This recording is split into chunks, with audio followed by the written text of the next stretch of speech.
Okay, and oh fuck, whoops. Hold on, give it a second. Wait, hold on, pause. We good? Yeah. Oh, okay, and we are live. Yo. We're doing the thing. We're doing the Titanfall thing, where we're just gonna do this every Friday now. We're just gonna do this every Friday now, because I think it is good, basically. I think it's good. I think it's cool. Yeah. It's also, you know, the only time where I would actually get to play Pilot versus Pilot, which for me, it's like a big benefit because I really fucking want to play Pilot versus Pilot, but I don't get too many chances to. Right. We're obviously going to watch videos. That is the very convenient part of this. But what I do want to do first is I should have fixed the YouTube latency bullshit. It should be good now. So fast. 1, 2, 3. It shouldn't be as bad, I hope. Okay, so that's like 5 seconds. Okay, now let's do that again. 1, 2, 3, 4, 5, 6, 7, 8, 9. Never mind. 9 seconds kind of sucks. What's it like on the other shit? Right, let's have a look on Twitch then, just to check if it's restream or not. What? That's instant. Okay, so it's a YouTube issue. There's some issue with... There's some issue with restream reading YouTube. I don't know why that would be, though.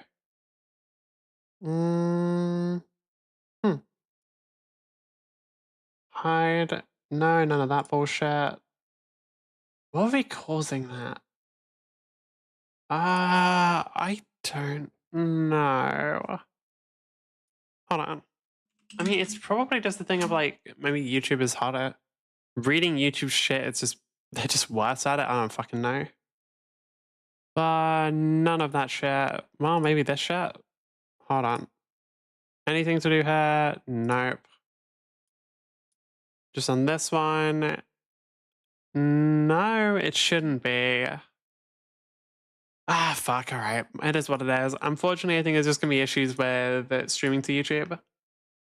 It's just gonna have its fucking problems. It is what it is. Right. Anyway, what we do want to do is go over here.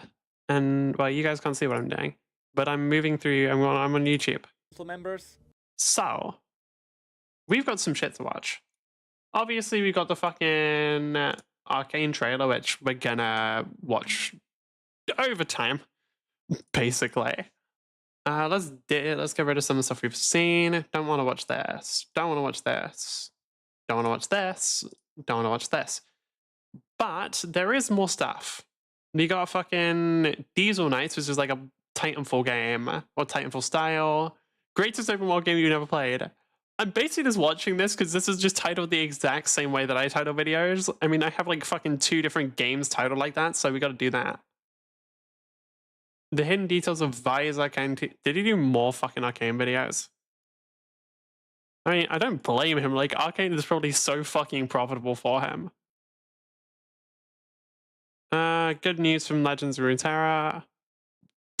Is that game still alive? I'm not even, that's not even like a diss. I straight up, I thought that game was gone. Is Runeterra still alive? Is that still... Okay, sure. Do we just finish this video? We could. Fuck it, let's just see how far we get.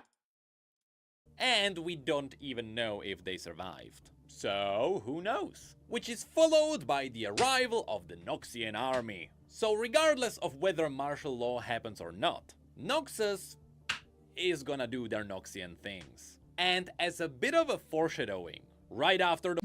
I mean, yeah, that, like, Noxus invades a place. Damn, who could have guessed?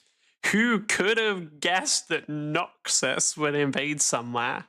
Yeah, I am curious. There is a question of how hostile is Noxus going to be? Because I do wonder obviously Piltover is like a, if we're thinking of this as like a strategic thing, if we're thinking of this as if it was like a fucking like real-time strategy game or whatever, Piltover would be a pretty fucking big deal. It's got like the hex gates, warp gates, whatever they call them. It allows it to transport shit all across the world. That's pretty useful. For the wall of Noxians, we also get a wall of Piltover enforcers, who are marching into Zone, which is followed by one of the Fireflies, which is Echo's gang, if you forgot, being smacked by a Warden. Then we can see the Warden setting up walls to likely isolate themselves not only from Zone, but also possibly from Noxus, especially if Noxus arrived by Zeppelins, because you can see the arrival sign as well as customs in the background. And then we go back to Zone and we can see the original building where the original Barons had their meetings. This is the original building where Silco essentially gassed everyone into obedience. And you can see the building has the 5 sigils on it, one for each Baron, with the Eye of Zone representing the 5 sigils essentially. Some of the Baron designs were really good. It's almost a shame we didn't get to see more of them. Did he gas them? Didn't he just fucking kill them? I'm trying to remember. Like, the Barons do have some cool designs. His fucking playing with a laser was annoying. But like, it's a shame we didn't get to see more. Actually gassed everyone for each Baron, with the Eye of Zone representing Silco. Then we go back to Sevika. This is a scene that was shown in the previous teaser, and it's one where she saves Jinx using Jinx's own gun. This is simply because, despite Sevika not really liking Jinx based on previous encounters, she is still the enemy of her enemy. Jinx is also against Piltover, and how strong is Jinx? Genuine question of like, how strong is Jinx at the moment? Because I don't think we know. We've seen her like fuck around. We've seen her like carry big weapons. We know she got like fucking dunked in Shimmer, so she's probably stronger now. But how strong actually is Jinx? Do we have any sort of knowledge on this? Because I'm really curious. And they were both loyal to Silco. The interesting thing to point out here is that I'm pretty sure Sevika is going to keep the gun. And you'll see why later too. Which is when a bit of a jump scare happens. Sevika has new hair. I don't know what that really means. What the fuck? But more importantly, she is talking to someone who has a chance to rally the people of Undercity. From context, she definitely suggests that she is talking to Jinx. It would make sense given what happened to her. But remember, it is for— Sorry, I just need to... Girl, come on. Really? Like...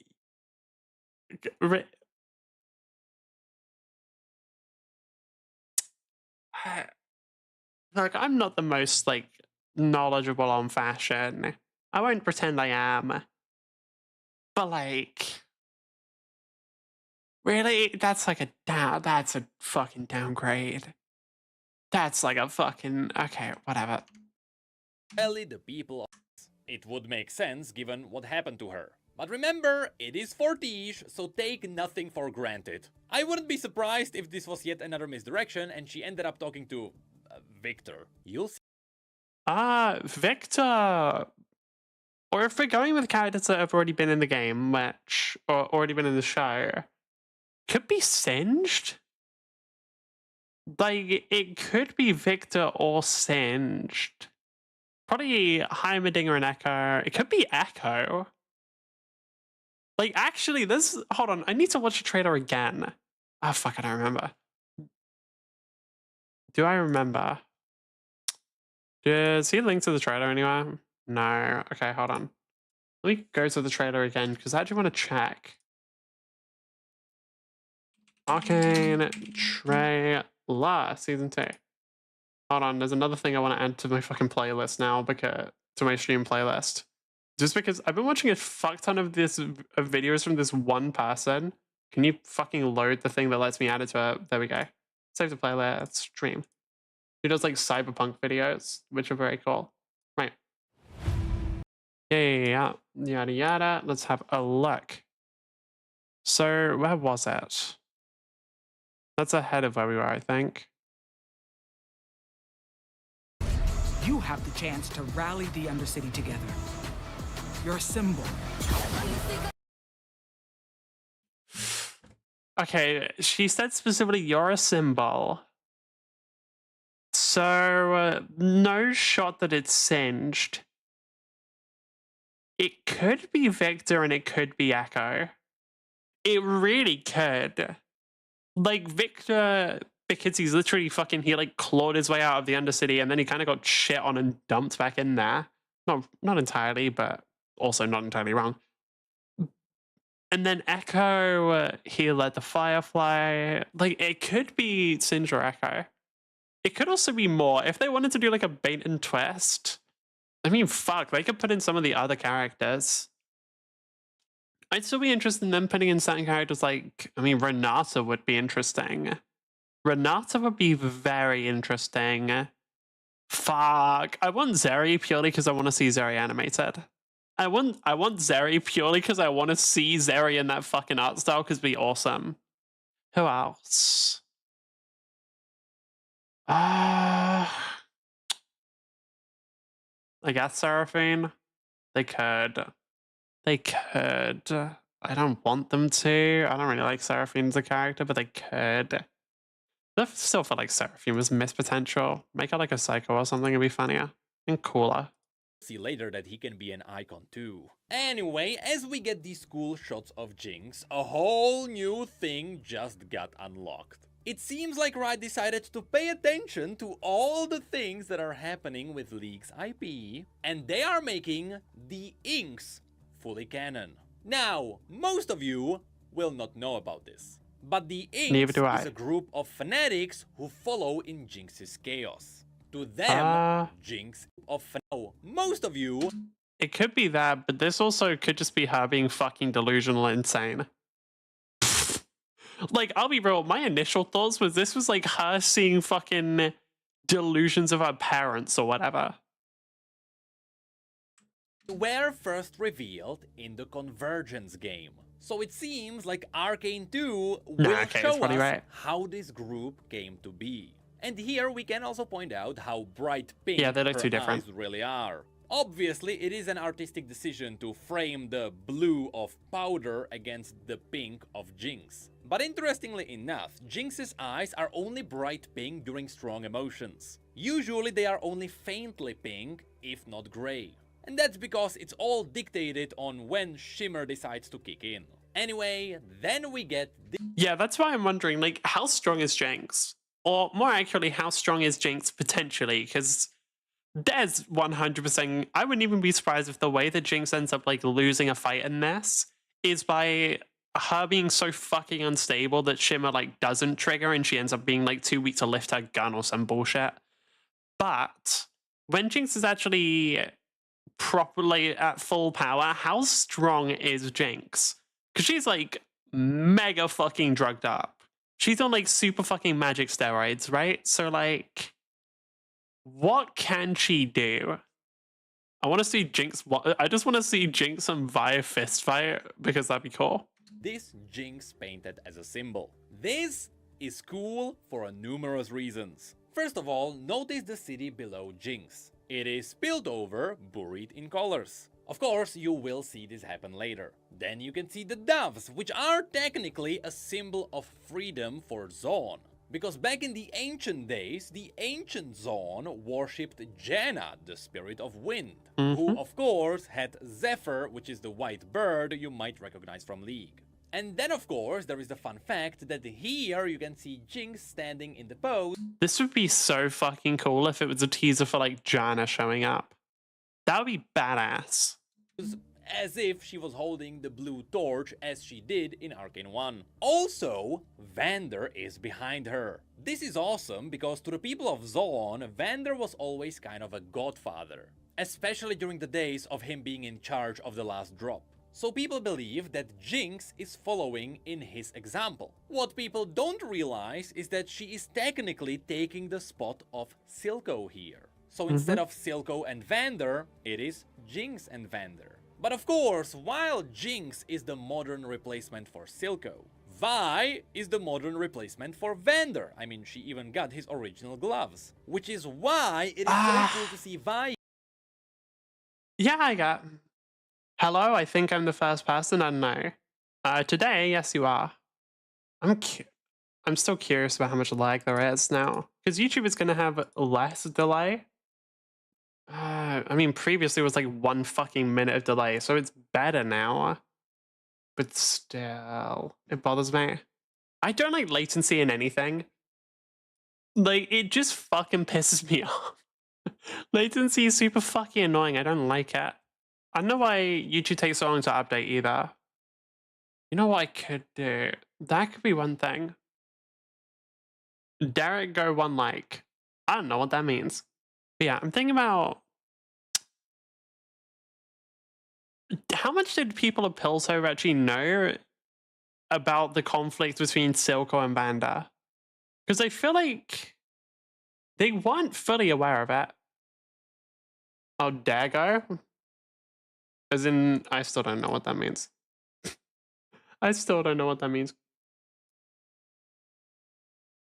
AU type, sorry. Fair enough. I'm assuming you said that you liked the video, I think. Auto type. I see. There we go. Fair enough. Yeah, no. With like, how much did just general people even know? I don't even know how much they knew Silco existed, because they probably were aware of his existence, but he wasn't like a super public figure. I feel like Vanda was pretty public and everyone pretty much knew him. But Silco, why? Why what? Silco, I just don't feel like he was that well known. So, obviously, I get, like, yeah, Jinx taking over Silco. Is she? I don't know, like, I think there is definitely, like, Vi is 100% sort of taking over for Vanda, even if it's on, like, almost on Zorn's side. No, Zorn is the bottom one. Even if it's slightly on Piltover's side, but Vanda already had connections to Piltover. He was basically fucking trying to keep the peace between the two, because otherwise Piltover does pretty much have the capabilities to wipe out Zorn, even if it would end up fucking themselves over. But with Jinx, I don't know if she's really taking over for Silco, because, like, Jinx isn't creating an organization. Jinx isn't even really creating a rebellion. I guess kind of is, because, like, one's forming around her, but she isn't creating one. She's just fucking insane. She's just fucking insane and destroying everything because she's like a child on a rampage. I do think the comparisons are interesting, though. Here in her rebellious outfit. Not only does it tell us that Vi should be up there as an example instead of Vander, but also it is an amazing contrast to how Jinx became a symbol and Vi is the rebel. All while their roles should be reversed. But that is still not where the Easter eggs end here, because all of this is also a reference to a scene from Arcane 1. It's the one where Vi is standing in front of the original mural back with the fireflies. Except now, she's here alone. Also, the fans in front of Vi kinda spells out Fortiche, and they are really known for hiding their names everywhere. Moving on, we can see people lighting up the blue torches, just like Jinx did in Arcane 1, which will be likely the starting point for the inks. And yes, Savika was there to witness the beginning. Also, damn. How many episodes have they got for this? 2 people now? Nice. I probably no, I don't know if I should pay more attention to viewer count. I'm not sure.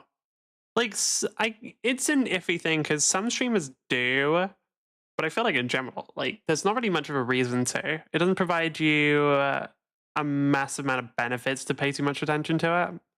Like, the argument for it would be sort of, it helps you know what it does and doesn't work. But I feel like you need more viewers for that because it's like you need a bigger sample size to really figure it out. Also, we have been sitting in the Titanfall queue for like 20 minutes. Like, I know we're literally playing, I know we play Titanfall on Fridays for like fucking, and we just play PvP and stuff and it's got longer queue times. 20 minutes is a fucking lot. Ah, fuck it. It's fine. We're just watching videos for now. Hopefully we get a game, but Jesus Christ, no guarantees. I mean, we should. Friday is usually pretty good. Hold on, I want to check something. Steam database. What is Titanfall at right now? It's probably not exactly high, but we can have a look. 1,650. Okay. Think they left? I don't know. Yeah, that happens a lot. It's very common with streams because people just click on something and then they just don't vibe with that. Yeah. Fuck. Should I play it on Saturday instead? Is Saturday a better day? No, okay, that day just peaked. Honestly, wait, no, maybe I should be playing this on Saturday instead.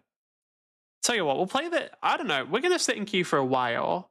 If it doesn't end up working out, we'll just go play like Yakuza or something. But for now, we just watch YouTube. Also, everyone starts lifting their fists, which follows the pose from the mural. And that is then followed by Savika asking, "What are you planning?" And that is followed by Jinx saying, "To watch it all burn." Like, fuck you. Why the fuck are you asking Jinx what she's planning? Jinx. You're asking Jinx what she's planning. She's fucking not. Like, okay. The thing is, I am pretty sure Fortiche is tricking us again. These are two unrelated scenes because the background behind Savika is not matching Silco's office, so I'm pretty sure they just stitched together something to hide the story. Anyway, between these two, we also have Jinx just holding the match. Now, based on her appearance, I'm gonna guess that this is gonna happen at the very beginning of Arcane 2. It seems like this is gonna be right after she accidentally killed Silco, which would mean, to hide the evidence, she might wanna burn the body, right? Yeah, there is a slight chance things might get brutal. But at least Silco might get a Viking burial, and then... Does she care? Like, I really... That's the question about Jinx, is like, did she fucking care about hiding the body? Really? Like, would she think about burning it? I don't know. Who knows? There is a scene that might be the breakpoint of Vi going rebel, because her hair is not black yet. And I also absolutely love the amazing detail in the cut across her Vi tattoo. It hints that, just like Powder, Vi is no more. And so, she would go towards her emo story arc. Cutting up some steak like hold on means hold on. Match. Fair I enough. am disappointed that Fortiche didn't hide their name in the fire again. We get Mbessa getting ready for war, likely in the middle of all of Jinx's scholars going wild, and we can see the match finally making... I'm just fucking looking forward to some of the... Like, I'll probably end up rewatching Arcane before I watch Season 2. Like, I don't know when it's dropping. When the fuck is Arcane dropping again? I'll look at it later. But I'll probably rewatch Season 1 and then before I watch Season 2 because you want to be like fully caught up, you want to remember everything. I'm just looking forward to the fucking fight scenes, dude. I'm just really looking forward to the fucking fight scenes. I just want to see cool fight scenes. I want to see like big explosion. Like, I'm a very simple person. I still think like Ken Ganesha is peak on Netflix. Like, look, I just want to see cool fight scenes. Contact with a liquid that has rainbowy reflections. You know, a highly flammable gas. Hold on, what was... I don't know if y'all have seen this. I think it was in South Korea. There was recently like basically a giant gas cloud that people thought was fog. Oh, hold on. I guess like what? Korea gas cloud. Can I find it? That's 8 months ago. Is that 8? Is this the one I'm talking about? Was this really old?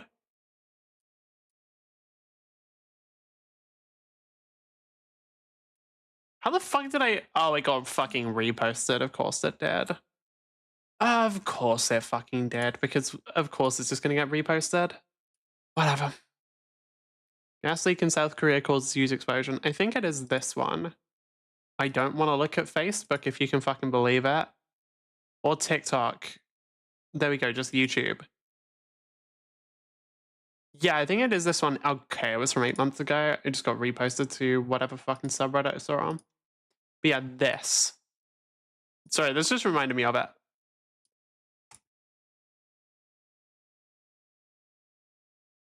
So, pretty reasonably, people assume this was just like fog, which, like, it's not. Oh my fucking god. Apparently no one died in this. There were injuries, but there wasn't actual deaths, which is good. Holy fuck, that shit is terrifying. Like, were there any actual deaths in this? I don't believe there were. Blah, blah, blah. One following a gas leak. Read more New York Post. Did anyone die? Not sure. Do you know about the Korean feces incident? No, I have no idea what that is, and I'm terrified. That's like such a scary intro to something. So I just want to watch this one more time.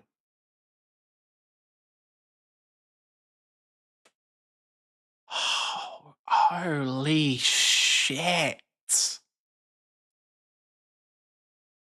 That's fucking okay. That's fucking crazy. Stuff. And then we get this. Now at first, it might look like a regular scene, but things might go wild here. So we can see Caitlyn's elite squad handling a goon. I saw a lot of people speculate that this might be one of Smeech's goons, which honestly would make sense because in the previous teaser they were beaten by Savika and Jinx. This would I don't know who the fuck Smeech is. Who the fuck is, like, I need to rewatch Arcane, dude. I don't remember who the fuck Smeech is. explain the color sprayed over him.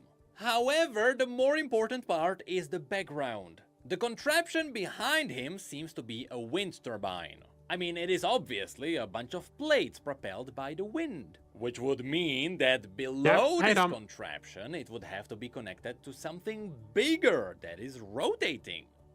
Some guy commented when Sukuna said open to the fire thing. Yeah, of course. Let's bring it back up again. Yeah, of fucking course. It's just like my Japanese animes. What is that? Surprised it took so long in Brazil. It's like Satan spawn. Yeah, hey Dom. Jesus. There we go.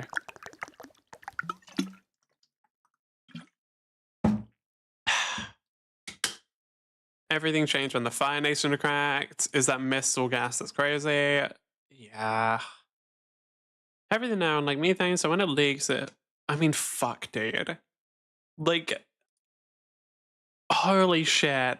I'm very glad... Yeah, injuring 5 people. I'm very glad no one died. But, like...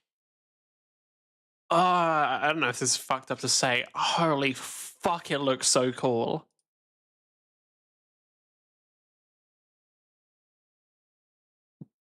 Like, look at that shit. Oh, so, like, that's fucking sick. Oh my god. It's fucking ridiculous. Also, like, what? That is like, what, 10? That's about 10, 15 seconds. Like, do we get an image of, like, the trees and stuff? I think yeah, no, am I wrong or... Are the trees just, like, green? Yeah, the trees are, like, green to begin with. They're, like, fully fucking... Oh my fucking god.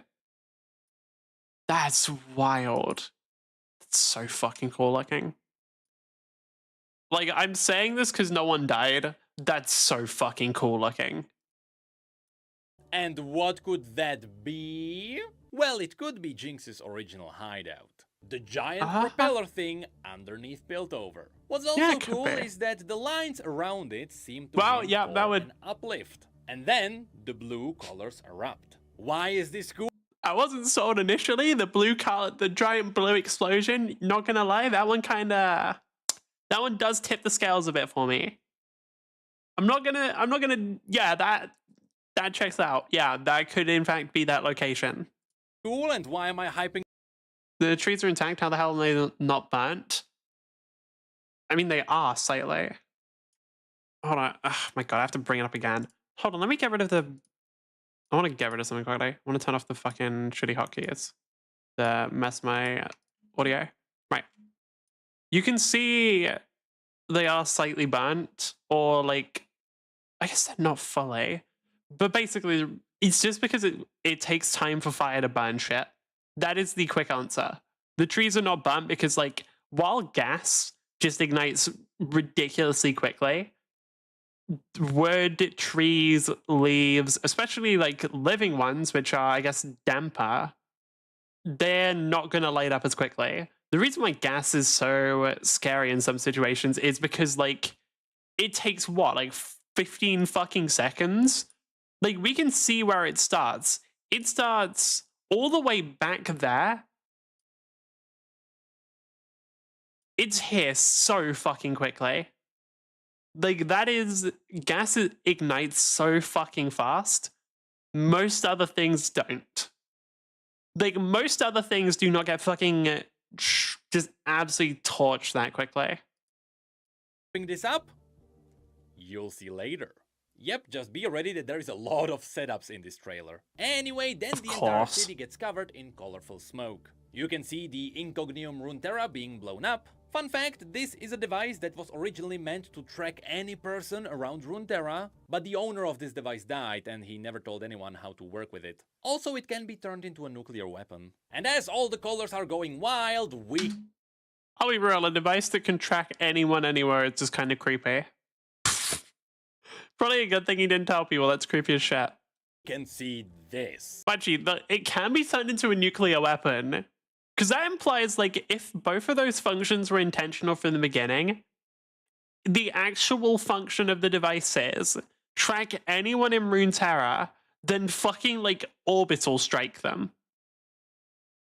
Damn, okay.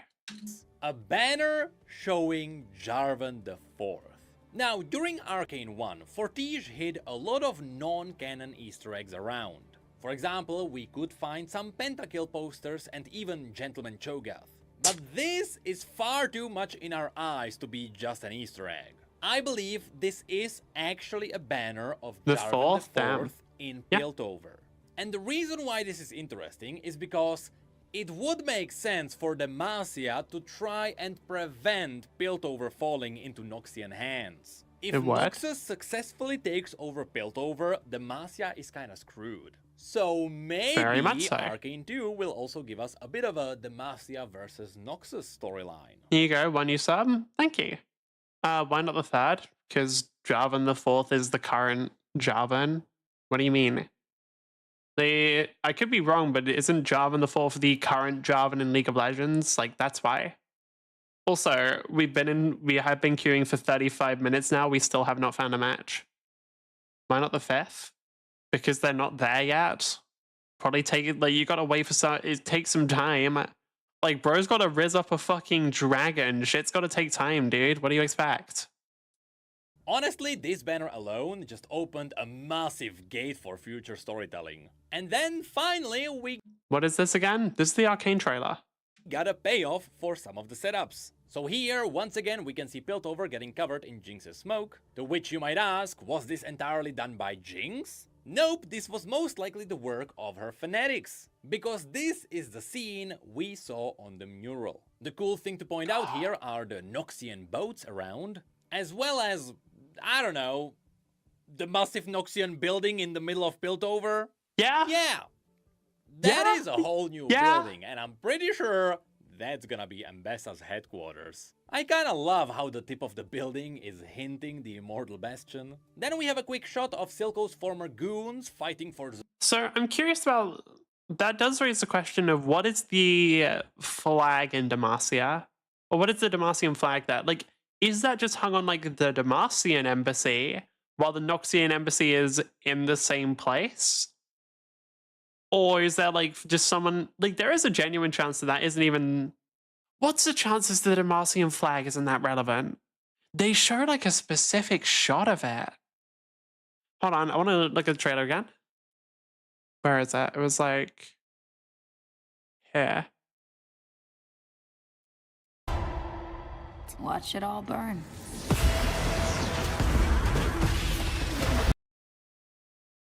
I don't know. Like, I'm genuinely wondering, because, by the way, I love the way the smoke looks. Because, like, the smoke is animated, like, almost differently to everything. I fucking love the way the smoke looks. That's fucking awesome. But the flag there, I'm wondering, how intentional is that? Is that just like a sort of, I guess, yeah, it's like front and center, but they put it in the fucking trailer. I feel like there's almost certainly another shot they could have used to show the smoke spreading.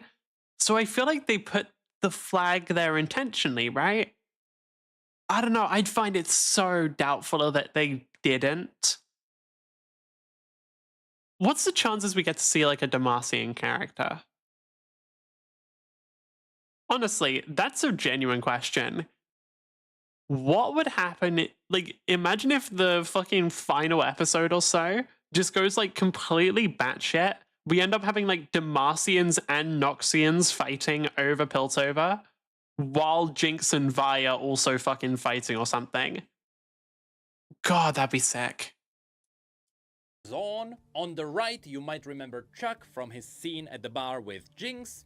Gonna grab it in now. Wait, that's not Chuck, that's Theorem. And the other one is the woman who was with Silco when they went to Marcus's house to interrogate him. Then we can see a bunch of people rebelling against the Wardens. And interestingly enough, one of them looks suspiciously close to the bad guy from Echo's group. Then we also have Ambessa leading the charge in a very interesting place. Here, notice the weird, almost organic looking ball, as well as these warped fences. Also notice how this general place is dark, but there is light coming down from the top. Almost looks like they are in a hole. And well, overall, it seems like this scene fits the next shot. Another weird organic ball with a twisty fence around it. I'm not entirely sure if that's the same place, but... Did I watch the same trailer? Did I forget this? You felt it. Yeah, okay, so that shit almost certainly had something to do with Singed. Because, like, I'm trying to think who does, like, organic shit in Runeterra, or specifically in Piltover. Runeterra, that is a different question. It's Singed. Singed is, like, one of the only people who's, like, fucking around with organic shit at the moment, because Victor's all about mechanical bullshit. I guess Silco kind of fucked around with physical. He's a rep. Heimer's robots. Well, Victor. Okay, I'll say Victor's mechanical. Victor's magic slash like mecha magical, I guess. Whatever you want to call it. Jace again, mecha magic. Yeah, no, it's literally Singe is like the only person fucking around with living shit. That's, or at least that's, again, unless they're dragging in like Renata, but I just don't think they will. I don't think they're going to introduce too many new characters here. That's why I also think like the whole thing of like Noxus and Demacia fighting, I don't think that's going to happen because I just can't see them at this stage dragging in new people because they've got one season. There's only one season left. I cannot see it being a thing of like, yeah, let's bring in fucking Jarvan and Garen and Darius. Let's put in the Samira there. Fuck, I want to see Samira animated. Samira's in the same category of Zeri of I really want to fucking see her like animated arcane style. That'd be awesome. But anyway, like, I just can't see them dragging in a bunch of new characters here. Maybe one. I think there is like possibility we get one new character. We get like maybe, I don't know, like who would they drag in from Piltover and Zorn? Heimer's already there. Fuck. It might actually be like, I could see like a Blitz cameo. We just get to see like a one shot of fucking Blitzcrank or something, but I'm trying to think who would fit. Like, who would actually fit into the story? Seraphine wouldn't. Hold on, who are all of the Piltover characters? By the way, Warwick doesn't count. He's already been shown, technically. LOL universe. Can we have a look? Universe of League of Legends. Thank you very much. Right, this one. And go here. Beep, beep, map. Yada yada, skipper, skipper. Yep. Piltover's on. So, does it show all the characters here?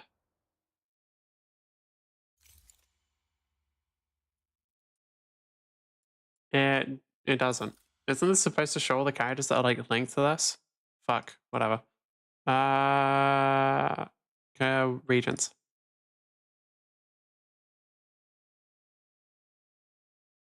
It just does Piltover's on in one. Makes sense. Who are all the characters? View all Piltover.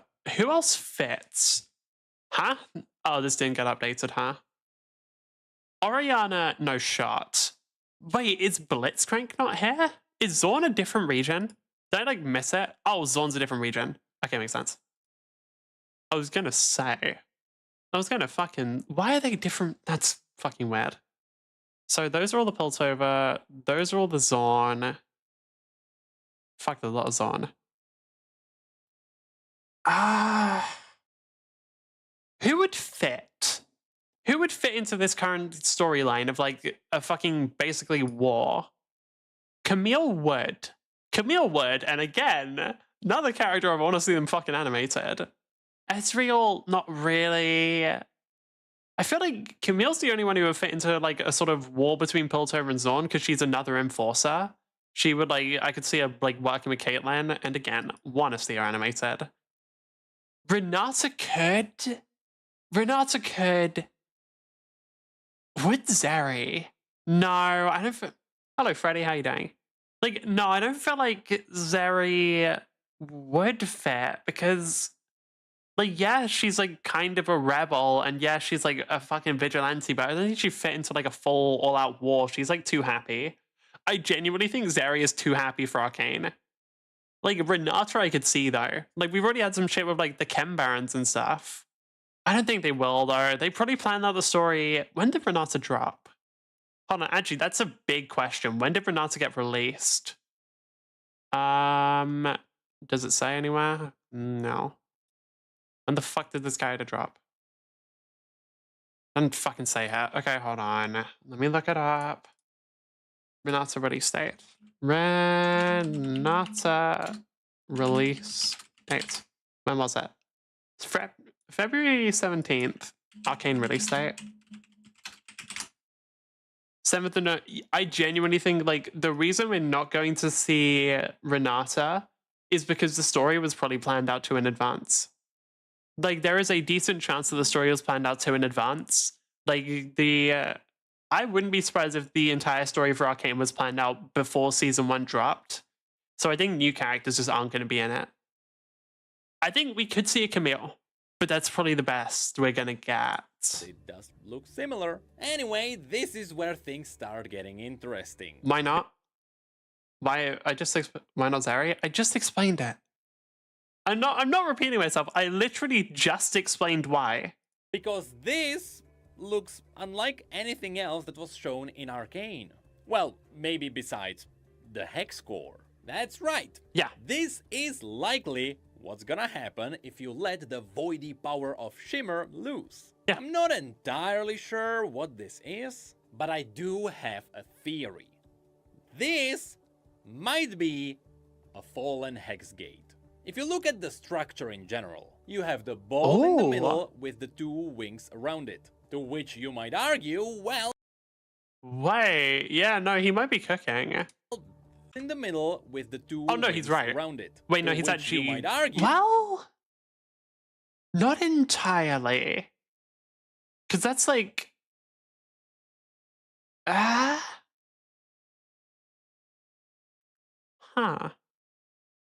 I don't want to say he's completely right, because it's not guaranteed.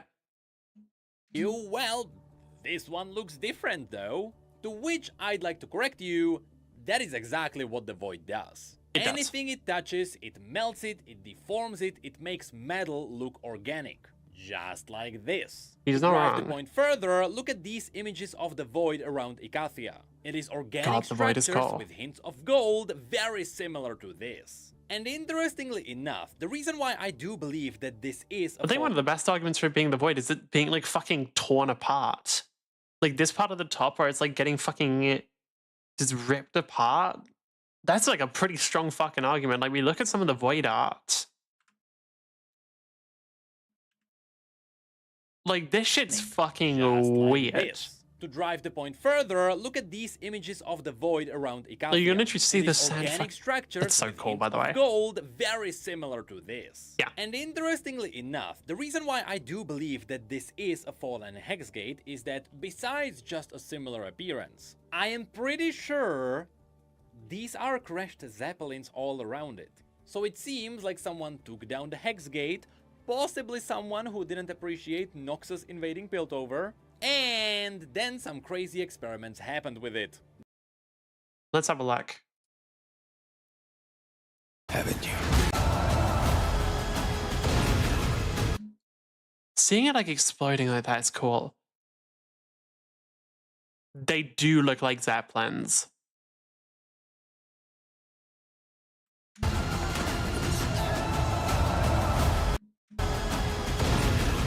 You felt And it does, that's the same sort of fucking animations we had with the Hex Core. They look very similar. Like, the Hex Core animations look very, very similar to that. This then continues with a quick shot of Singed, and since it is Singed, of course we get Warwick. Now first things first, Warwick is red here. And I don't know why, because everyone knows Warwick is green because of the Chemtech. I mean, the very first teaser showed us that it is green anyway, so it's just weird lighting. And also the details shown here are pretty Am I wrong, or doesn't Warwick go like red when he's pissed off or something? Or like starving? close to where Warwick is supposed to be. He has the catalyst device on his back, which is supposed to be driving Chemtech into his body, which is what makes him go feral. But unfortunately, he still does have one human arm. So this is not the full Warwick that we know him as. This is just an early stage. Also, fun fact, the claws on his mechanical arm are supposed to be retractable. It is kinda like Wolverine, and it is supposed to be Singed's design. So I wonder if we're gonna see that. And of course, you have the red lines going from it. I do almost hope they make like Warwick kind of horrific. Like, not ridiculous like fucking body horror or whatever, since I don't think that many people want to see that. But I do hope they make Warwick at least like pretty fucking monstrous. I think that'd be cool. Like just seeing some fucking crazy shit, because I feel like Arcane style with like the fucking... No, it's not like quite like the level... It's not quite like mixed media on the level of like fucking Spider-Verse or whatever. But like I do think Arcane style lends itself really well to just fucking weird shit. His eyes, which is definitely referencing the VFX on his W in the game. Interestingly enough, we then get this shot of the Hexgate, with some magical threads in the air around it, and the clouds are forming a hole around it too, making it almost the focus of Piltover magic. Maybe that's what caused it all to crash. And then things go absolutely wild. Wait, yeah, I want to see that quickly. it, haven't you? The arcane. Oh, we don't get to see anything about it. I mean, I don't know. Like, I feel like they're almost showing these scenes in reverse. I feel like they're showing the fucking crashed Hexgate first, and then they're showing the Hexgate. Wild. We have a voidy voice saying that the arcane is waking up. The wild thing is, the arcane is a thing that was never mentioned in the history of League's story. The closest thing we have to arcane magic is probably Zerath, which is where some wild theories started to erupt. So obviously we can see a bunch of people with weird runes being morphed by gold. At first glance it all looks very voidy, but It instead of does? purple, it's all gold, just like the details around the void in Icathia. Now technically, if we want to talk about arcane magic, the source of Zerath's power comes from the summons of... Yeah, that's what I was gonna say. Like, are we gonna get some... Because Shurima is, like, linked to the Void very, very closely.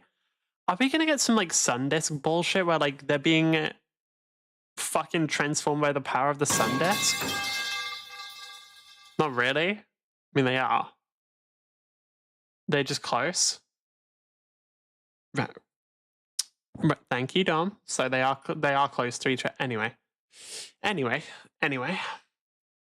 They also, you know, like the fucking like the fucking Bloodspawn. What are the Bloodspawn? What are the Kane and Aatrox people called? Like those blood warriors that were like designed to fight the void and everything by Sarima. But anyway. Like, I am wondering, because obviously this could be one arcane thing, but it could also be referencing Darken. There we go. It could also be referencing the Hex Core. Because we don't know what the fuck, like, do we know what the fuck the Hex Core is? We don't. I know we don't. Like, it could be something like that. Shurima. With Shurima having a very long history with fighting the void. Yeah. Which would mean I have exactly zero idea what is happening here. Yeah. And I'm really curious to see just what Riot pulls off here. Is this gonna be related to the Void? Is it gonna be related to the Sun Disk? Are we getting Celestial Magic back? All I know is that I can see potential Hextech Gate Wings in the background. So all of this is happening in the same scene. Although there is one more thing to point out here. We don't really know who is the Voidy voice here. And technically, I have to say, it could be someone like Mel. I strongly doubt Kaisa is making it into Arcane. See, it is possible that Jace and Victor are helping Mel survive using the power of the Hex Core. Yeah? Also, yes, I am aware that Jace was also in that explosion, so crazy things might be happening. Anyway, this is also where the blink of gold at the end of Arcane 1 might be foreshadowing. Maybe that power of gold is what's gonna save Mel. And if that ends up being canonical Zonya's Hourglass, I'm gonna lose it. Again, that's just all No fucking shot. theories. No Then we shot get a they quick do. fight between Jinx and There is a no fucking shot they do cannons on yes. Absolutely no way. Oh, let me see this again. The arcane is waking up. That's really all we got. Fuck. That's all we get from that. Okay, yeah. and Vi. This all happens in a room that was previously shown in the teasers. It features drawings of pretty much the entirety of Jinx's life. Also, at the very back, you will later see Janna on the wall. We can then see some Chemtech tanks getting some upgrades, a very artistic reload from Caitlyn, which made me realize she still has the old Kiraman rifle here. Later, she is supposed to get that replaced for her sniper rifle when she becomes the sheriff. Then we get Echo and his crew diving into some Noxians. We can see they are fighting back with arrows and stuff. And once again, Echo changed his outfit. Now he has a hair bun and he is wearing a crop top. Not to mention, he is wearing his old mask on his knee, which is a no, this was a direct quote from well, not from League of Legends, but from Lil Nas X in League of Legends. Every king needs a crop top. So, you know, it is what it is. It's just, look, that's just the way it is. That's the way it has to be. You can't do anything about it. reference to the kneecap he has in League. Also, he is covered in Jinx's paint, and I wonder if that is teasing their encounter. And once Echo gets down, you can see that the Noxians were holding back the Wardens. Also, one of the Noxians seems to be really chunky. I doubt that is Scion or Urgot though. Anyway, it means that in this case, the Zonites and Piltovens united against Noxus. And for a split of a second after that, we can see that Echo already built his Z-Drive, which is the device that allows him to go back 12 seconds in time. So get ready to some action with that. After which, we get an— God, that's gonna look so fucking cool. If they animate that properly, I have full faith that they will animate that properly. Like, they've gone crazy with the animation so far. Holy fuck, I just hope they actually use it properly. Because, like, I love that sort of shit. One of the alternate ideas I had for, like, a VTuber power at one point, outside of just coming back after death, was literally, like, rewinding time each time I die. Like, I love that shit, dude. I think that shit's so fucking cool. I just want to see a fight that has a ton of that in. Another awesome shot. Jinx holding Zappy. Now Zappy is the gun that everyone remembers from League of Legends because that's the one that makes the electric trail. Which also may make you realize, yep, the gun she had before was just a gun. But now she finally got her Zappy. Which is also why I mentioned that Savika is likely to keep the old gun. That is, unless Zappy is just augmented version of the original gun. It doesn't Here, look you may like also it. notice that because of Shimmer, her eyes are going pink again. But also, a lot of people pointed out that here, she might have a mechanical finger. I'll be honest, I am down for all kinds of bad things happening to our favorite characters, but that might be just a brace to hold the power of the gun. So yes, it looks mechanical, but I would say it is about 50-50 whether she actually lost her finger. It looks like the entire finger is mechanical. Like, I don't know, that looks like it could be a lost finger there, because like the brace isn't much bigger than, like the brace is like the same size as the rest of the finger, right? I don't know, I could see Jinx doing something fucking stupid and like cutting off her own finger, but also I could see her like getting into a fight or whatever and that happening. You simply can't tell from these shots. Yeah. Also, one more thing, if the crystal at the front of the gun is a Hextech crystal, that's a chunky one. Oh, fucking This hell one yeah. likely has a kick. Then we go back to what seems to be Jace's lab. We can see whatever this explosion is, it is spreading around the same runes which we saw in Arcane 1 when they did their experiment. After which we get a suspiciously voidy glitchiness for a globe inside a globe. Now here, some people notice that the patterns on the walls look exactly like the patterns which were shown when they were doing close-ups of the hex gate. Which could mean this is likely the hex core going wild. And yes, that might be all related to what happens with the hex gate. And when the core then blows up, which by the way, we can't even see what blew up, so that might be an entirely different scene, we can see Heimerdinger getting caught in... You know what would be crazy? Imagine if the entire trailer is showing scenes in reverse. I guess it can't be because we're seeing the rocket firing. But like, some of this, because like it feels like all of the Hexgate stuff, we're then seeing how it happened afterwards. That'd be interesting. The explosion. And for literally one frame, we can see that Yordles have bones. Which is kind of weird because they are technically immortal magical beings. Why do they need bones? But still, this looks like a metal. Immortal magical beings still need like a way to fucking maintain their structure. Like, bro, you can't stand up on pure fucking muscle here. You need something. Album cover. Please write, put it on a shirt. Then we get a shot of Echo saying that every leap means leaving something behind. And as he says that, you can see the paint on his face wiping off, which kind of foreshadows what happens next. Because here we have Echo with a clean cut in clean clothes, who likely seems to be working on his Z drive. I wouldn't be surprised if he dressed like this to get into Academy where he could work in Jace's lab. And then there is a scene with what seems to be the hex core completely transformed. The chances are all of this seems to be used in the same experiment that keeps getting teased. And the reason why I'm saying this is because in the very last frame, you can see Jace here. Yep, that is him in his suit. And it is likely that he was there with Heimerdinger when things went wild. And you'll see why in a moment. After this, we can see the full emo version of Vi. I'll be honest, there is exactly 0% chance we are not getting this one as a skin in League of Legends. We already have the Vandal. Like, people are gonna fucking buy it, aren't they? I saw the response to the skin, like, people were overwhelmingly down bad, and I don't blame them.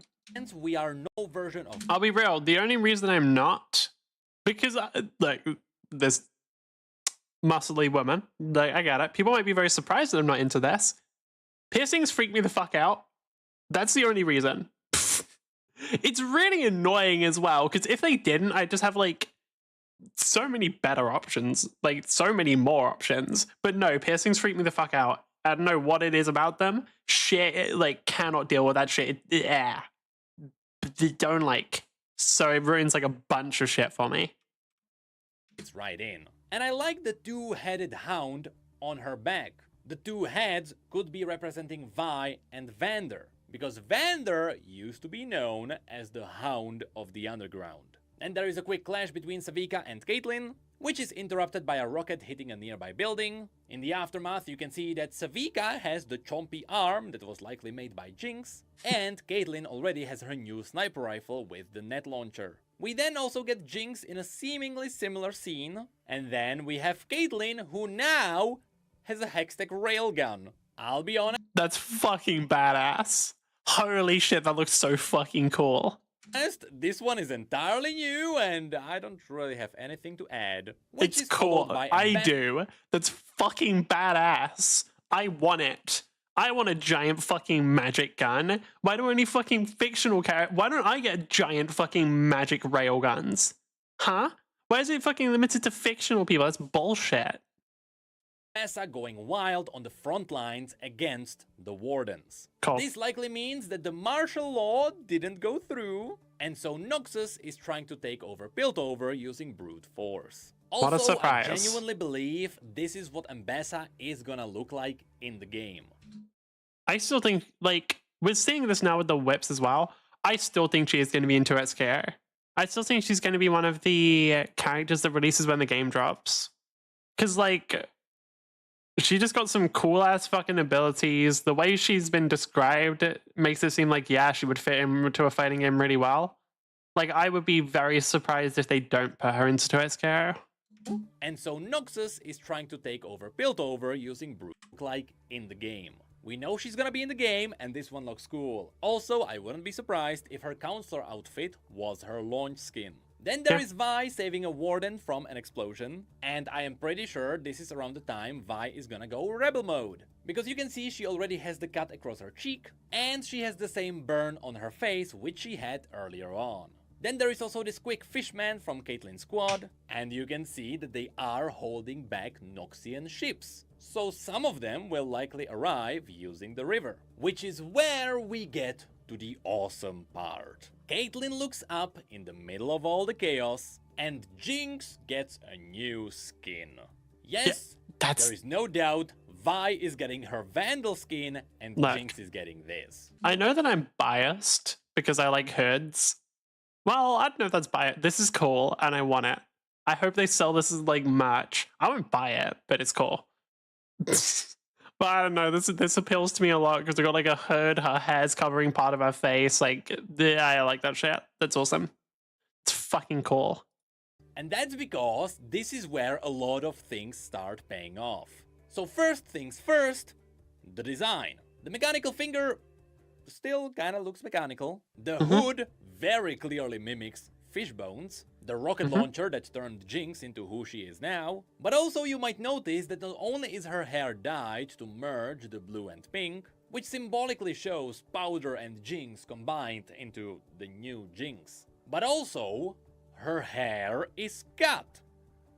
Or at least that seems to be the case. So now you might be wondering, how are they gonna turn this into a skin? Wouldn't that break the silhouette of the champion? Doesn't she need the two braids to She has the fucking trails on her back. She has the two I remember ribbons, this. remember? So this is a setup for a skin, I'm telling you. Yeah, it but is. Most importantly, in Like, this of course they're gonna make fucking skins out of this. This isn't it, like, there's no fucking shot in hell they're not making skins out of this. Like, they recently talked about how they're gonna make the skins more for each character, and then Arcane's just like, yo, you just want free shit? Yo, you just want, like, free skins? We've done all of the design work for you. You just want free skins? You want free money? Like, yeah, obviously they fucking take that. Like, duh. scene, you may notice that Jinx is standing in front of a wheel, making it seem like she is piloting something. 4 games This in a could row, be all some- lanes in a row lose. Are you playing Deadlock or League of Legends? Because you could be playing League of Legends and then counting jungle as a lane, or you could just be playing Deadlock. symbolic, hinting at the fact that Jinx finally something has under control, but there is likely a lot more behind this. I think she is piloting a Zeppelin. Not only does this make sense in Piltover, but also because balloons were always part of Jinx's character. However, I don't believe this is just any kind of Zeppelin. Look behind her. That right there is the doll of Clagger. And on the other side, you have the mannequin of Milo. Jinx made these two after they died during her mental breakdown. And do you know where... Okay, he said during her mental breakdown. I'm pretty sure Jinx is still undergoing her mental breakdown. Like, I'm pretty sure Jinx, since then, has been in a constant state of mental breakdown. It's not, like, stopped. That would imply that she's, like, good now. She is not. She is still in she is still in the breakdown phase. She never left the breakdown phase. Like, she's 100% still in her fucking mental breakdown psychosis era. These two were up until now in Jinx's hideout, which was the wind turbine, which seemed to be dragged up, and now it was turned into an airship. That's right, here Jinx is likely piloting her own base. And I find that incredibly badass. So, yeah.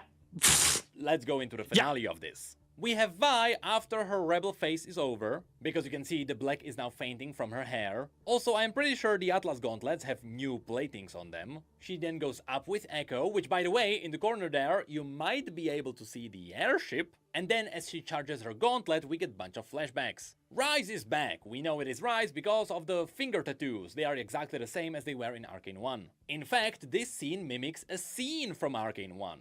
There we saw him holding the world in his hand, and now the world turned into a voidy mess, foreshadowing the possible destruction of the world by the void or the runes, or there is a lot of things. Then there is the young girl.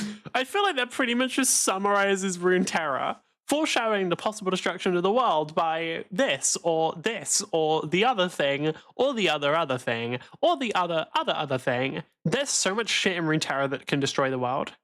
How much is there? Obviously, there's the Watchers in the Void. I guess Aatrox also counts. Do the Celestials count? Like Aurelion Sol and stuff? Are they trying to destroy the world?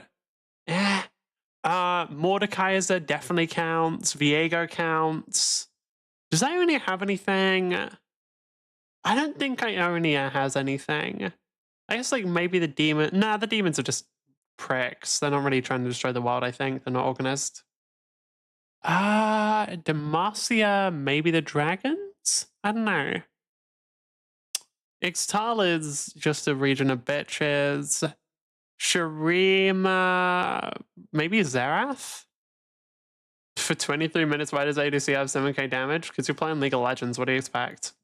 You plays League of Legends, expects to not just suffer. Like, honestly, you're setting yourself up for failure and you deserve it. Like, come on.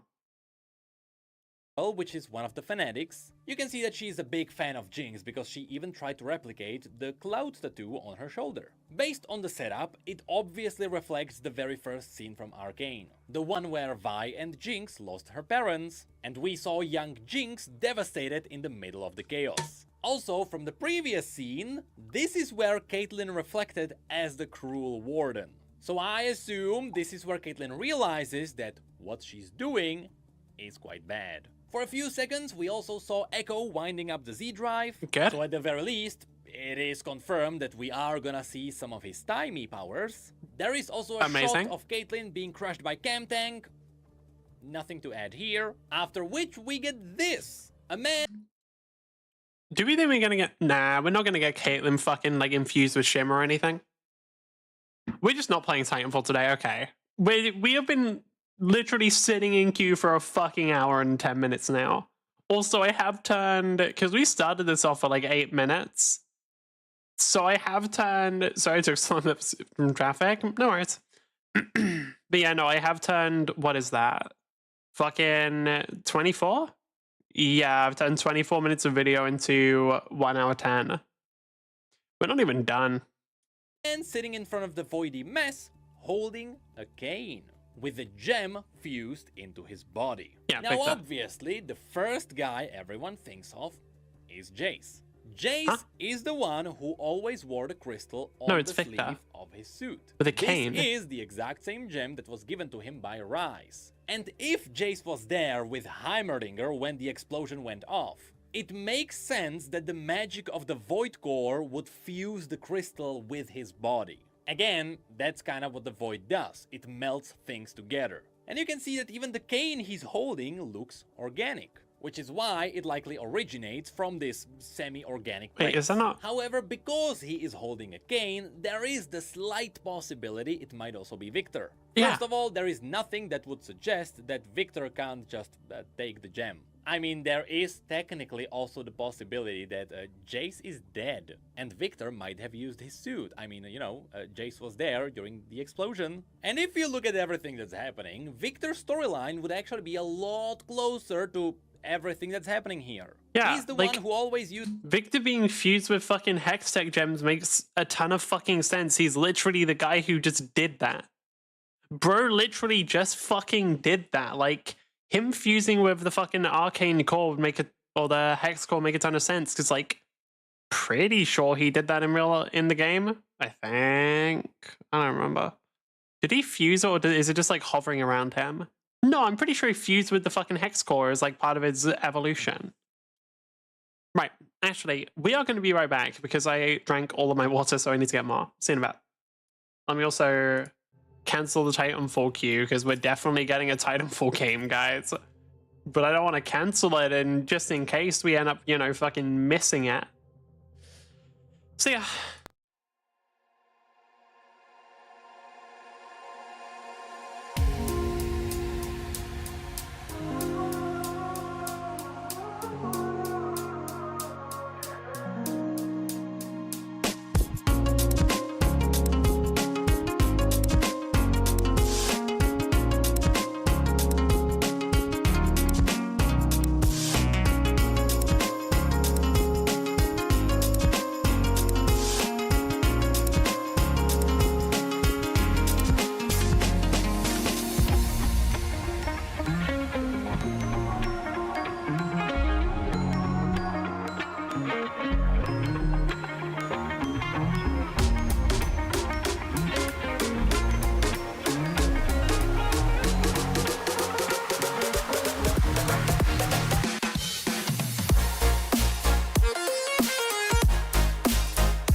Okay, we are back. Yay.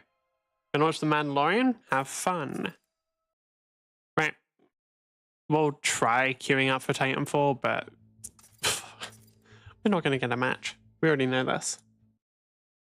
Use the Hex Core and later the Void Core to help with his own survival. He's the one that would be interested in what is happening around here. And if that's the case, then I am very scared of all the gold people. Because if they are using the voidy golden powers to evolve, then this might be the new glorious evolution. And that would be very far away from Victor's original lore. That would be like making a totally different character. So again, I'm not really sure what's happening here, but now I am intrigued. I guess, yeah. Yes, this is followed by another totally wild reveal. We get what seems to be the shadow of Silco, which is covered in vines and thorns, and That's who so has cool. very vivid lines across his eyes. And anyone who knows the Noxian lore will freak out now. Because yes, it seems like LeBlanc was involved in this storyline the entire time. Oh now, shit, in case you yeah. don't know, here is a super TLDR of who LeBlanc is. She is an incredibly powerful mage from Noxus, whose specialty is to manipulate people and trick their minds into doing specific things. And she's doing this so she can essentially turn people into powerful living weapons. I mean, she literally kidnaps children with magical powers to train them into super weapons. Annie and Yep. Rel are two good examples. She But does she's do also that. This is manipulating true. people so she can collect powerful artifacts. Now, why would she do that? She needs to raise a powerful army to fight Mordekaiser, a warlord who conquered the world and then just decided to become the god of death. In the past, LeBlanc took on the appearance of dead people to make up political relationships. She controls individuals to try and assassinate her opponents, and because she's operating from the shadows of Noxus, she is usually doing it all for the good of the... Is there any fucking chance she can beat Mordekaiser? Like, I don't know how many fucking superpowered kids you can get, but like, Mordekaiser's really fucking strong. I don't know. I find it really hard to believe that there's going to be any chance that she can actually fucking fight Mord. Like, I don't know. Bro's like the god of death. Bro's like the god of fucking death. Like, I guess maybe. There's a fucking chance. There's always a chance, right? Obviously, she herself is powerful, but there's could be some bullshit clause with Mordekaiser of like, yeah, he's really strong, but magic can like overwhelm him or something. It could be. Honestly, I don't know. the Empire. Which means, in the case of Arcane, it is extremely likely that LeBlanc made Mbessa invade Piltover. Because Piltover is an incredibly important asset to Noxus, Massively. as well as her battle with Mordekaiser. Yeah. Some people speculate that's why we got to see some of the creepy flashbacks in Arcane 1. All of that might have been LeBlanc giving Mbessa PTSD, so that she would have the motivation to invade Piltover Yeah. after her daughter dies. Now, of course, Kinda shit LeBlanc she would also do. need Mel to die, which is why she could manipulate Silco to raise Jinx, and eventually Jinx would be able to blow up the council. Do you understand why this teaser is such a big deal now? LeBlanc is one of the most important characters in the entirety of League of Legends universe. She is technically behind the invasion of Ionia, the Noxian wars with Demacia, as well as a lot of different conquests into the other regions. Doesn't like every time someone die, it just makes Mordekaiser stronger though? Like, did she ever think about that? Like, by doing all of this fucking conquest and killing these people, like, she is making Mordekaiser stronger. Oh well. Is Mordekaiser even planning on taking over the world? Like, wasn't his whole thing of like, after a certain point, he's just like, alright, well, I'm literally the god of death now. Everyone's gonna die eventually, so I'm just gonna keep getting a bigger and bigger kingdom. Wasn't he like chill? Or was he planning on like eventually invading the world again? I don't remember. So I really hope that this is not a bait and that there is some real meaning behind this. Also, I kind of forgot to mention that the reason why we believe that this is LeBlanc is because LeBlanc is from a cult known as the Black Rose. That's why you can see all the vines with the thorns on it. And also LeBlanc is kind of known for those lines across her eyes. I am pretty sure there is not another champion that fits this so well. Maybe besides the fact that there was technically one story where Nocturne was in Piltover, but I don't think that's happening here. Anyway, to finish this off, we then get... I mean, there was technically one story where Nox was built over, but No.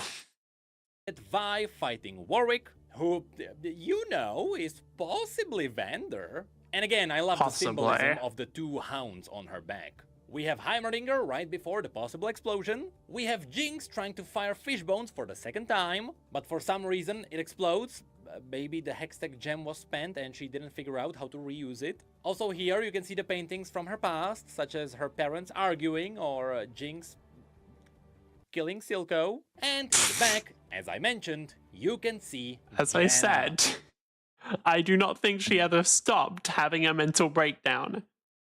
Like, I really don't think that ever really ended. She was just she is in a constant state of having a mental breakdown. Just very faintly. And that is where it all ends. That is it. That is it for the trailer. This is gonna be wild, honestly. Yeah. And I don't even know how long this video is gonna be. I mean, normal episode is what, like 45 minutes long? This was 2 minutes of a trailer, and it was turned into... Oh god. He got 38 minutes out of it. I got, well, more than an hour and a half out of it. Thanks, guy. I love how much content Necro gives me. It's great. I love just reacting to him, reacting to stuff. Like, absolute fucking... the peak of just content that people hate on YouTube, but like, hey, it works. Hey, it works. It's like, cool. Right, the real question is, what the fuck do we do now? Do we just keep watching stuff? Do we just turn this into a watching shit stream? Because, like, we're obviously not playing Titanfall. Do we just turn this into a just chatting stream? We could. Fuck, man, I've got, like, a bunch of other videos to watch. Like, we just watch a bunch of shit, and then by the end of it, we peace out. You said I'm watching Yakuza? I don't plan to. Because, like, I don't know any of the characters for it, so I don't really want to. I'm just gonna see shit later on. Oh yeah, this video. I never actually finished it. Or more accurately, I never actually started it. I watched 2 minutes of it. Or, like, 10 seconds and I didn't. There's no new characters? Yeah, there is. I don't know who the fuck Majima is. I literally don't know who the fuck the main character of the thing is. Right. Do we just go for fucking just chatting? I don't know. Fuck, I'm actually not sure. We're not going to watch a 4chan video. We're not going to watch a 4chan video right now. I don't want to. Oh, by the way, we did actually... Hold on, let me see if I can find it. What is it called? Echo Point Nova? Need to find a trailer for a game that we are 100% going to play. Like, without a fucking doubt, we're going to play it. Yeah, let's just do a fucking react stream. Wasn't originally planning on it, but it is what it is. So... What is content type podcast and talk show? What would that even be? Fuck it, sure, just chatting. Why not? Oh, I should update the title. What? Watching shit. Yo. Right. YouTube or Twitch should be changed to just chatting. Yeah, Twitch is on just chatting. What about YouTube? YouTube is on Titanfall 2. Can I change this to just chatting? I cannot. Fuck. Entertainment, I guess that was. Yeah, sure, why not? Yeah, sure, why not? Actually, no, it's on gaming. Nah, I'm gonna keep it on gaming because I want to. And plus, we're just watching shit for video games anyway. It's not Titanfall 2, but it's fine. Right, let's just watch more shit. We're not watching the 4chan video, but we do have a few things. So, we got... Oh yeah, I forgot we added the Cyberpunk thing in. But also, what was it? Name was Echo Point Nova. Yeah, Echo Point Nova. Do we just have a trailer for it? Because what the heck is Echo Point Nova? Official launch trailer. There we go. We're just going to watch this quickly because, like, duh. For those wondering, yeah, we're playing this. Obviously, I'm going to like it. Yada, yada, etc.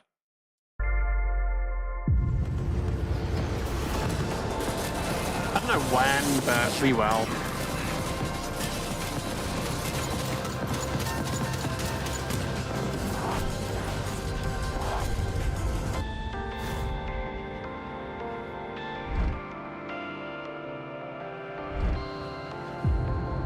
I mean, I'm not gonna lie. The phrase Titanfall meets Doom meets Tony Hawk's Pro Skater. Like, I don't mean to be crass, but damn, bro, like, that's fucking words that give me a fucking hard on. Like, holy shit, like, obviously I'm fucking playing that. There isn't even a question.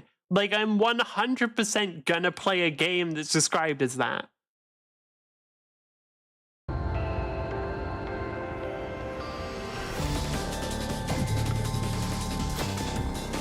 Just got fucking breakcore in the background.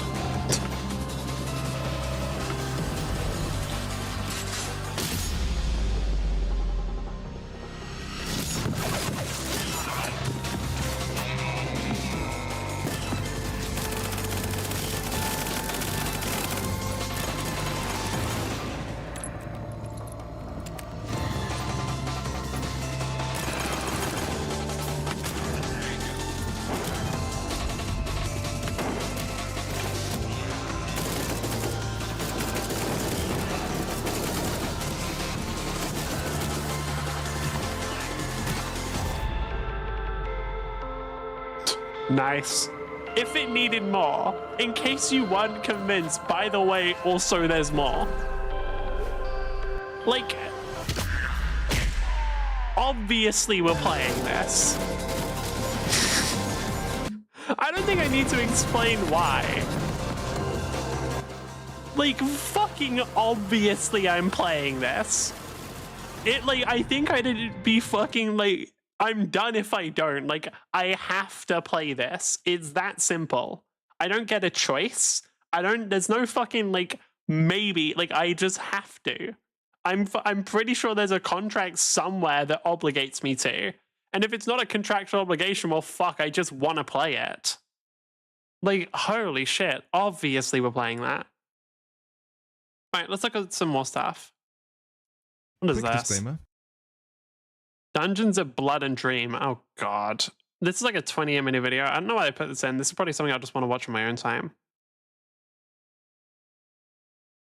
Actually, this is something I don't want to play. I can already tell. This is like some fucking, not Limbus Company. This is some fucking, like, what game? Game name?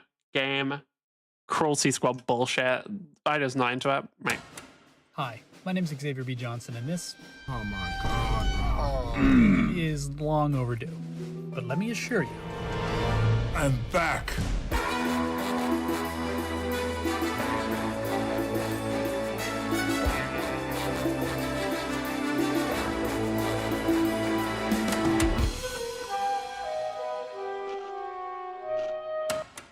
first of all, I just want to thank everyone for I 300 just realized subs and Titanfall beyond. thing was still there. You guys have been so patient, so supportive in the comments, and it really means the world to me that you all are willing to tune in and see what we're working on. So I'm just quitting on Titanfall. So what are we working on? And where have we been? Well, I'm proud to reveal Diesel Knight's prototype version 0.3. Let me show you its features. We have third-person animations now. Well, to start, this was our main player character during prototype 0.2. Armed and dangerous. Perfectly suitable for single-player gameplay. This is where most movement shooters stop. Because for a single-player FPS, this is all you really need. Unless you want to have a shadow. Or legs. But Diesel Knights is not a single-player game. Diesel Knights, for those of you who are new to the channel, is a 6v6 mech movement shooter, set in a fictional diesel punk world. And if you want to make a multiplayer game, your character needs more than just arms. Yes. This is our player character for version 0.3. But there's more. Diesel Knights don't just stand around looking pretty. Basic movement mechanics include standing, walking, running left, walking right, aiming up, aiming down, clambering left, sliding, bunny hopping, jumping, clambering straight on, wall running, reactions, etc. And Okay. all of that needs to be animated. There's a reason why most movement shooters are not multiplayer. It's partially because this is a lot less expensive to animate than this. Unless... Is that the reason? I feel like the reason why they're not multiplayer is because usually it doesn't fucking, like, they don't want to have to go through the process of trying to make a game that also works in multiplayer. Like, I could be wrong, but I don't feel like the animations and shit are the reason. Unless you happen to be a professional character animator and can animate it yourself for free, which luckily I am. And Best. it only took, well, it took a long time. Combined, there were over 120 unique hand-keyed animations that were created for this one character alone. And that's only for locomotion. That doesn't include weapon manipulations or reloads. No motion capture was used for this because I am too poor to afford a motion capture suit. Fair enough. No pre-made storefront animations were used because I am too stubborn to do that. Also fair enough. The game can be played in first or third person. The result is this. Is it perfect? Yes. Well, actually, no. But damn if I'm not proud of how it's come together so far. We've got a new map. A character and animations are still not all you need for multiplayer. This is true. You need a fun place for players to duke it out. Our previous map, Proving Grounds, which you can learn more about in our previous video, is a fun place to play around for a single player, but is not suited for strategic, competitive play. Which is why we've created our second map, Sand Table. Sand Table is a small-size, simple 3-lane map with 3 levels of verticality, and plenty of vertical surface area for wall running and flanking paths. This is the first multiplayer map that we've ever worked on, so my goal here was to keep it simple and fun. Now, you may be thinking, hey Xavier, these lanes seem really enormous. It looks like players would have no trouble navigating them even if they were, say, a 20-foot tall robot. To which I would respond, I was thinking that. I don't know how he knew that I was thinking that, but I was thinking exactly that. yeah, stay tuned. So yeah, we have split-screen multiplayer now. Huh, cool. Up to 4 players can jump in to play free-for-all, team deathmatch, and a few other objective-based modes that we've cooked up. This is a huge milestone for us. It allows us to start testing and tuning weapons and overall game feel with multiple players. We've only just started to test this out locally, but it's been a ton of fun so far. And it feels like one step closer to our final vision of a simple, fun, online mech movement shooter that can continue in the legacy of some of our favorite games of all time. Man, I wonder what that game is. Man, I wonder what that game might be. A mech movement shooter. I wonder, with wall running. And I did hear I heard them say fucking bunny hopping and I think air crouching and air strafing. Wonder what game that is. Wonder what game they're talking about. Keep in mind, this is only a prototype. This game is still very early on in development. We are a small team comprised primarily of myself and a few freelance 3D artists working part-time. Minecraft, with no outside Roblox, funding. definitely, yeah. That having been said, I am extremely proud of how far we've come so far. If you're interested in trying out our multiplayer prototype for yourself, hit that subscribe button and enable notifications so you can be the first to know when our first public demo goes live. Dying Light? Yeah, Dying Light. I'm sure that's the fucking... Really, guys? Okay, come on. Anyway, yeah, subscribed 100%. Give me the game. Give me the game. Give me the fucking game. Hold on. Yeah, give me Diesel Knights on Steam. It's not already in my wish list. It's in my... Similar to Titanfall. Really? Really? It's similar to Titanfall? I couldn't have fucking guessed. Give me the game. Give me the fucking Titanfall sequel. I will... Holy shit, I'll fucking pay you. I will. I don't know how much. Like, how much do you want for it? I'll do it. Like, fuck, man. Before I sign off, you may be wondering what you can do to support the project. Our goal is to kickstart this game on a crowdfunding platform. But before we can do that, we need to spread the word. Share this video. Tell your friends about what we're doing here. I'm doing that. So, like, the 2 people who are watching, but still, technically I'm doing that. Guys, I'm doing my part. But yeah, no, like, fuck, this looks awesome. I'm very glad that people are doing shit like this. Have you played Dying Light? I have. I didn't finish it because I thought it kind of sucked.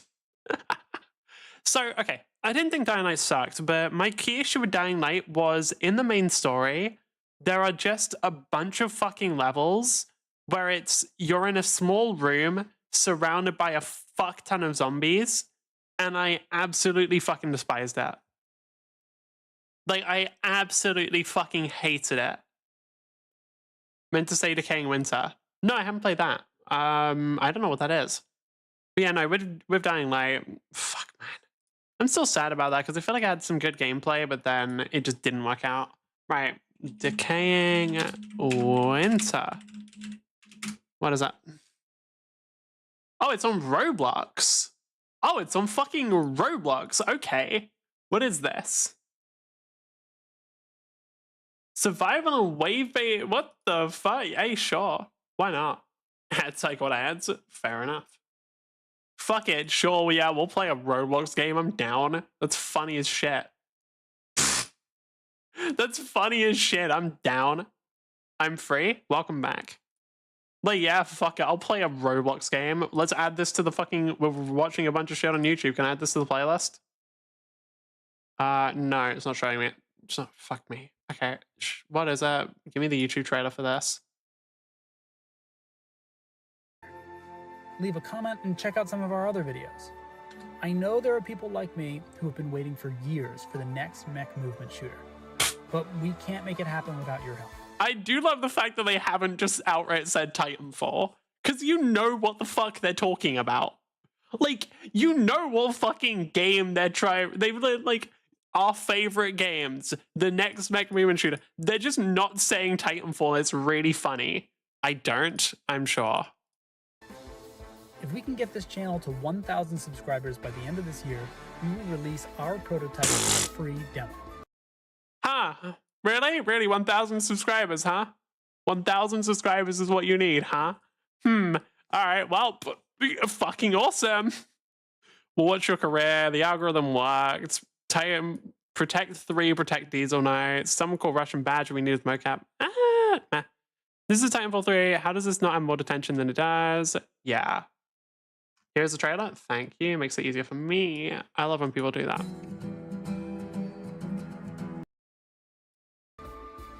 So you can experience firsthand what we've been working on so far. Yeah, give. You guys are amazing. Give. And I can't express how much I appreciate your patience. Give me game. Until next time, Give me game. This has been Xavier B. Johnson, signing off. Give me the game. I want the game. Give me the game. Anyway, we talk about other games now. Roblox game. Oh, hey, you woke up. That crash was pretty scary. We better got out, Ali. Grab this. Why are the guns somewhat realistic? No time to explain. We need to get ready for behind you.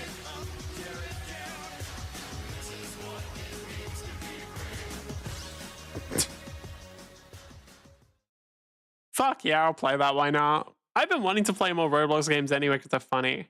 Is Windcraft's Economy Doomed is such a funny video. Anyway.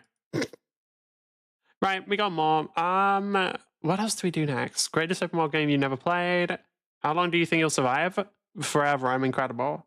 I'm incredible and possibly the greatest game you've ever seen. Like, I'll survive forever and I'll actually find a way to beat the game. I don't know if the game's beatable. If it's not, I'll find a way to. Today, we're going to be taking a look at one of the cooler terrain generation mods I've come across in a while. How long is this going to be? You'll die night 2 to random scav. Literally impossible. Even if I did, I'll just come back around night 3. It's fine. It's got plenty of awesome and really unique features, along with some pretty strange ones. And overall, it's kind of pushing Minecraft to its world generation limits. You'll see here in just a second. And anyway, let's go ahead and check it out. So this mod is called Big Globe. And trust me, it absolutely lives up to its title. The world with this mod installed is massive, both vertically and horizontally. You'll have mountains that reach heights far higher than vanilla Minecraft, and going underground, I mean, just don't get me started on that. You'll see in a little bit. But not just that, this mod also adds massive structures to your world. Namely, the trees can sometimes just be absolutely gargantuan. Yeah, I don't want to watch this. I need to see if I do this in my own videos. There's just like too much rambling here. I don't know how to describe. There's just like way too much rambling where it's like, okay, can I just skip like a bit ahead? Kind of an idea of how long that took. Flying around the world does seem to help at least speed it up a little bit, but if you just sit in a stationary position for a while, it should eventually be good to go. And I'll also be using some shaders in this video as well, because as established, the combination of distant horizons and shaders that are compatible with it are just incredible. I need more memes like in a Maxwell video. Okay, look, yeah. I wish I could edit. I wish I was like willing to put in the amount of time to like edit even a fraction of as good as Maxwell. I'm just way too fucking lazy. Like, I can't be bothered. Fox, you don't have memes? Yeah. I don't want to fucking. I can't be bothered. I don't want like bro spends like fucking months. He does like 10. Sort of how I Am Mouse 8 Satan. Yeah, it's fucking self cannibalism. Still want to learn how to do that? Sure. I meant to send you them, but then I forgot. Well, rip. I'll send you the footage for the Deadlock video then. Although there's a lot of delete. You're going to be getting a lot of footage because the Deadlock video, like, I basically deleted a fuck ton of it because I thought it was shit. Or more accurately, I thought it just wasn't, like, entertaining enough. It wasn't even shit. It was informative, but it wasn't actually good. Incredible. And I'll leave a link in the description that actually shows a bunch of shaders that work great with Distant Horizons. Mainly, I'll be using Bliss because it really is just very hard to top its visuals. But anyway, back to focusing on Big Globe specifically, this mod overhauls the entire world. Not only is the terrain giant, but it's also really detailed. For the most part in this video, I'm, focusing on the long drawn out render distances and how it looks and its grand scale, but when you're focusing on just a single biome, you'll notice details like sticks and rocks on the ground. There's also custom trees, a mix of different tree species within a single biome, and beautiful details like little lakes. There's also really gradual Okay, I'm gonna have a look at that shader pack. That looks fucking incredible. Transitions between biomes, which I think is really. Can I wait for Bun Souls mod pack? What? I don't know what that is.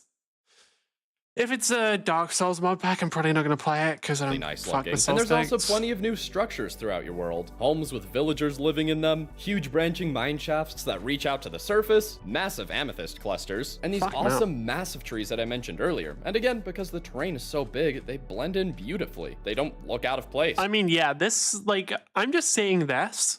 It's very cool, but what I'm actually saying this for is comboing it with, like, any fucking fantasy RPG pack.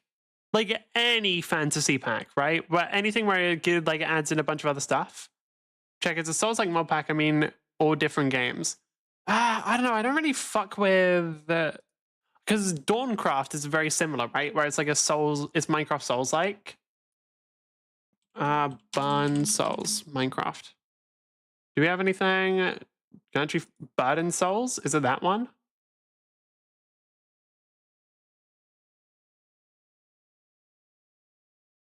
Big mod pack for Minecraft. Does it actually link to it anywhere? Doesn't look like it links to it anywhere. Bloodborne, Elden Ring. Yeah. Probably not my thing, to be real. Unfortunately. I don't know, dude. I tried playing Dawncraft, which is like a similar thing of like very Souls-like Minecraft. I didn't fuck with that. Not finished yet? Fair enough. And all the structures I just listed certainly aren't the only ones you'll come across. There's plenty more. And yeah, I'm just seeing this and I'm thinking like, combining this with like a giant fantasy fucking mod pack, I could see some crazy shit. Like I said before, there's some features in this mod that are quite strange. For example, the rivers are really unconventional. Say goodbye to them being flat, that's in the past now. They're just gonna travel along the side of a mountain. Trying to navigate these on a boat is next to impossible, because the water's surface is generating as if it's part of the mountain. It's interesting, but again, like I said, really weird. But hey, if you manage to find some water you can actually travel down, it's quite a bit of fun, to be honest. You've also got these really cool floating islands that'll generate, although sometimes with Distant Horizons, the visuals will sometimes get just a little buggy or just completely beyond broken. If I were to guess, this is because of this mod's extreme world height, but this is pure conjecture, don't take my word for it. Now, as I kind of alluded to before, going underground with this mod is just, it's crazy. It's just crazy. However deep you think it's gonna go, it goes much deeper than that. Don't believe me? Here, I'll prove it.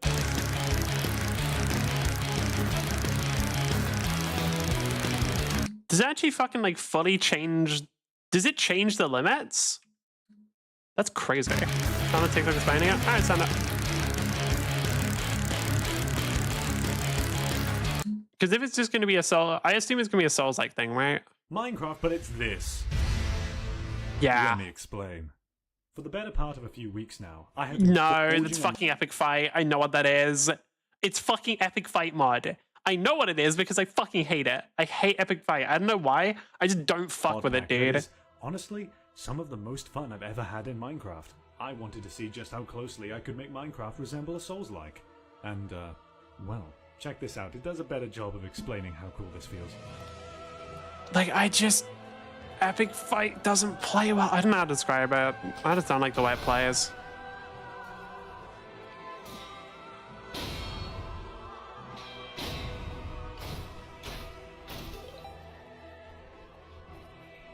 fuck, maybe like seeing an anime, like seeing other people play it looks cool, and it makes me want to give it a go again. But I remember like trying it a few different times now, and each time I just remember I never really fucking liked it.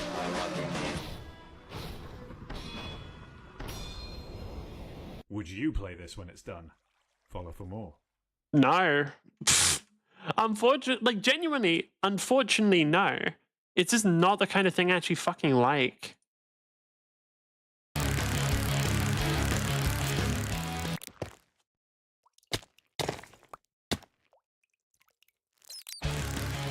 Okay, so yeah, no. Okay, yeah, no, it does actually change the world limits. I was wondering.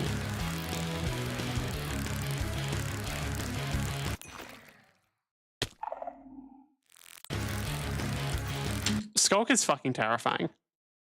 Skulk is fucking terrifying. I want to make that clear. I genuinely like, I'm so bad with horror. Deep Dark fucking, I don't like it. I don't like it. It's scary.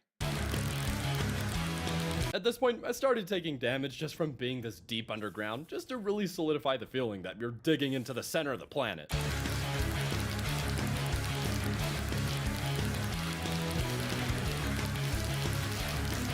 Does it just end up in lava or?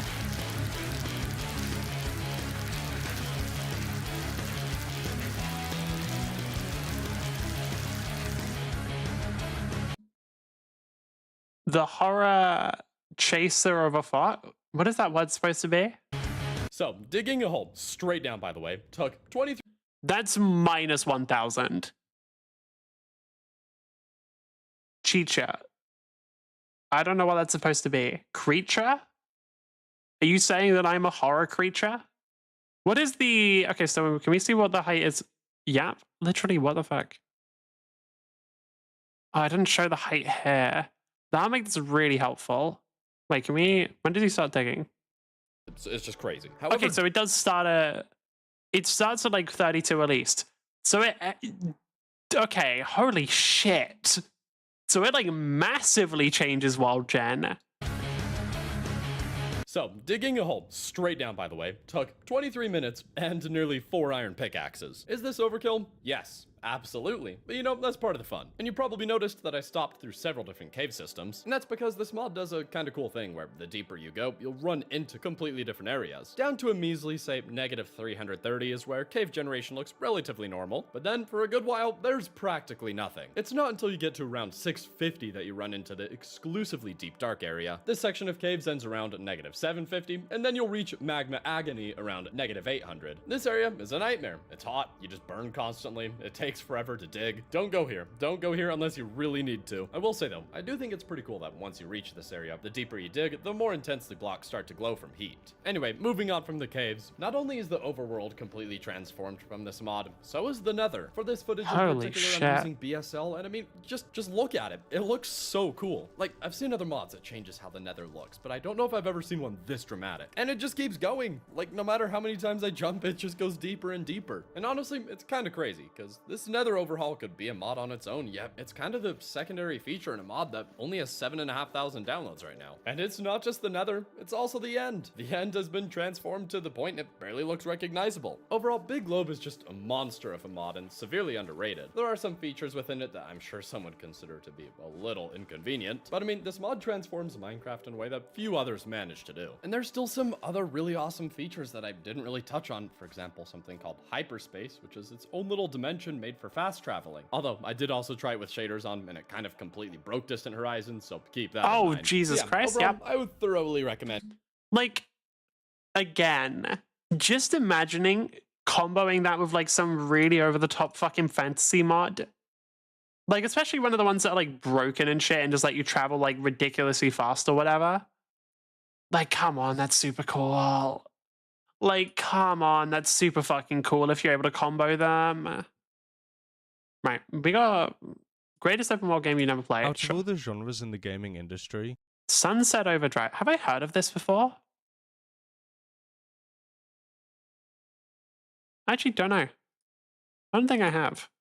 open world games have always been my favorite. Going Yeah. from playing linear 2D side-scrolling Mario games to massive vistas featuring hours upon hours of new material each time you load the game up was probably the biggest leap of innovation. Sunset is an Xbox exclusive. Is it still?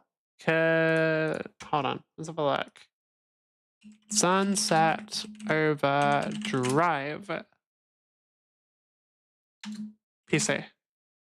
Save 75 on Sunset Overdrive on Steam. Yeah, okay. Yeah, no, I can get it on Steam.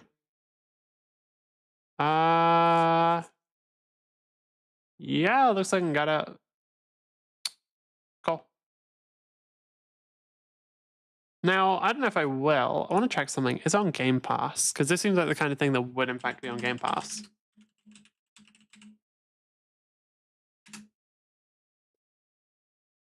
Sunset Overdrive included with Game Pass. Let's fucking go. Had a feeling. I just had a feeling it would be. I don't know if the DLC will be included.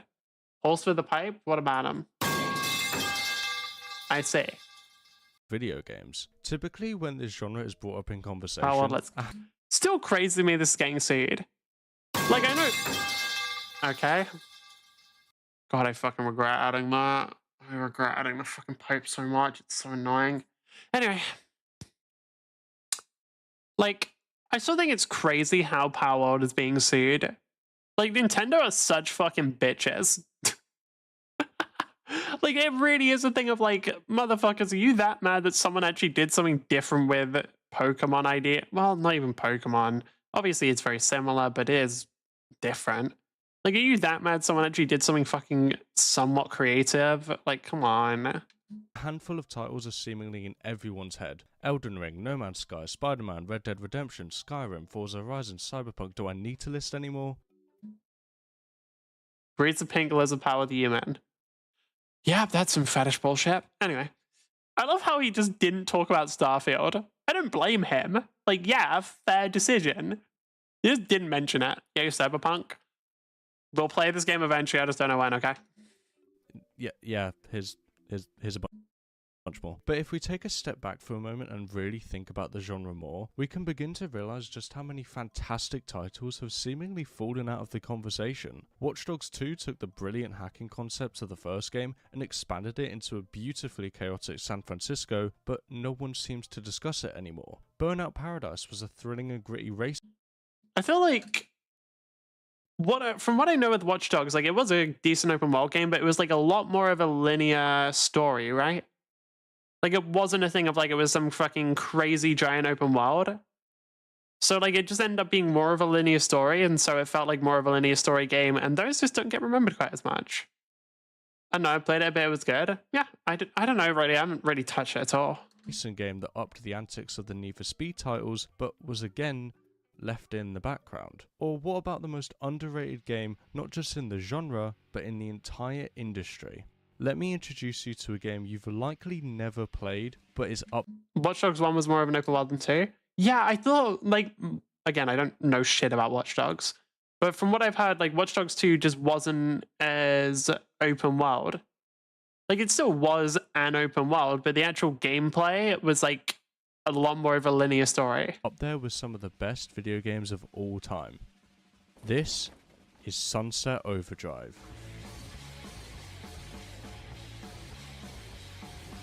Sunset Overdrive was Insomniac's last game before going on to work exclusively with Sony on Spider-Man and the Ratchet & Clank reboot, and began its early development as a co-op tower defense game where you would build forts and fight off demons. But over time, it transformed into the story-driven open world game we have today. However, certain elements of the initial concepts remained in the final release. The game is a mix of both of these titles as it...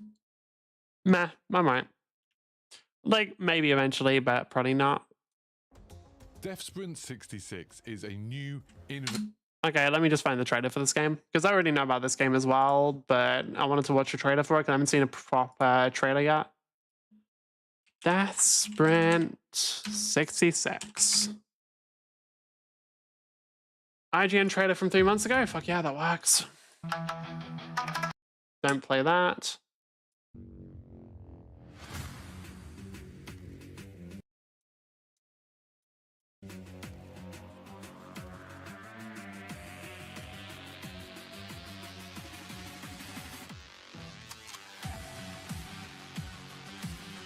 It's literally just a racing game, for those wondering. It's a racing game where you're running instead. Fox, how much power you have? What do you mean?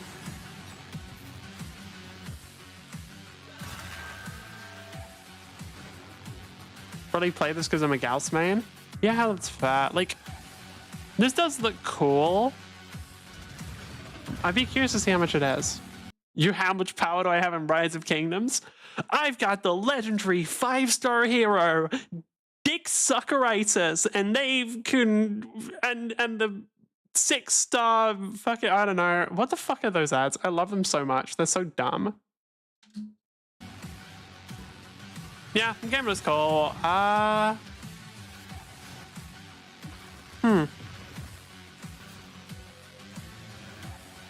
It is just a racing game, though. Like, I'd be curious to actually see how it plays, and if it, like, does it just play like Mario Kart? Is this just Mario Kart, but, like, rescanned? Only filled with those and some other random ads? Nice. Right, what else was there? Because I watched the trailer. Do we just watch fucking... Nah, I don't want to just watch Cyberpunk bullshit because, like, I don't know why I put this in my stream playlist. I'm just going to watch this in my own time. This is just, for those wondering what this is literally just someone, like, making Cyberpunk look cool, like doing a cool Cyberpunk gig or whatever. All right. So constantly see how much power you have. That's funny as shit. Basically just Gmod Death Run. As far as, like, it does just look like a fucking Mario Kart game. Let's bring it up again. Like, it really, when you look at it, like, it just looks like Mario Kart. Like, when you actually look at the gameplay. Mario Kart, except you can just fucking die. There's no trap controller? I don't know enough about Mario Kart. Or, wait, no, that's probably a Gmod thing. I don't know much about Gmod either. Right, we got an hour left. What do we do? Because we're done watching stuff. I don't really want to watch the 4chan shit and gonna watch this some other time. Fox, why didn't I do it like other VTubers, watch some memes? Because I don't have a supply of memes to watch. Oh yeah! Let's play Decaying Winter? Fuck yeah, why not? Also, actually, that reminds me though. YouTube Fox, I'm not just gonna watch like fucking meme compilation. Fuck off, I'm not watching that shit. But yeah, no, I saw people getting mad about that actually. People were like, God, I hate it how fucking indie VTubers just like watch videos on stream. Unironically, I don't disagree. Because like, I know that that's literally what I was doing. But every time I click off a game, by the way, or every time I like instantly click off a video, usually there are two meanings for this. That it's not only indie, mostly yes. There are two meanings for this. The primary meaning is I don't want to fucking... Oh, I've got to log in. Oh god, I don't remember my Roblox login. Let's figure it out. But yeah, like, the primary meaning is that I don't think I can react to that video. Sometimes it's just I'm bored. I won't lie. That happens. Sometimes I'm just fucking bored, right? It is what it is. But in a lot of cases, what it actually is like, I don't think I'm able to properly like add anything to the video, and so it's like completely pointless for me to watch it, right? I don't remember my password. Okay. Let me just do that and that. So you can explain the game easier? It's a wave survival game, I should be fine. Like, nah, I'll figure out the game myself. I'll figure out the game myself if I can figure out my fucking password first. There we go, we got it. What is it called? Decaying Winter. Let's have a look. I'm sure I'll be able to. Who knows? Which one? Wait, hold on. There's like a bunch of different ones. Which one do I play? There's a bunch of different Decaying Winter games. Hold on. Which one is it? Because there's like a fucking bunch. Can I just capture Roblox with this? I think I can. Roblox doesn't work with OBS game capture. Fuck off. Okay, this one. Which Decaying Winter is it? Which one? I guess the one with the most players? Yeah, the one with the most players, I assume. Fuck it, let's get this guy.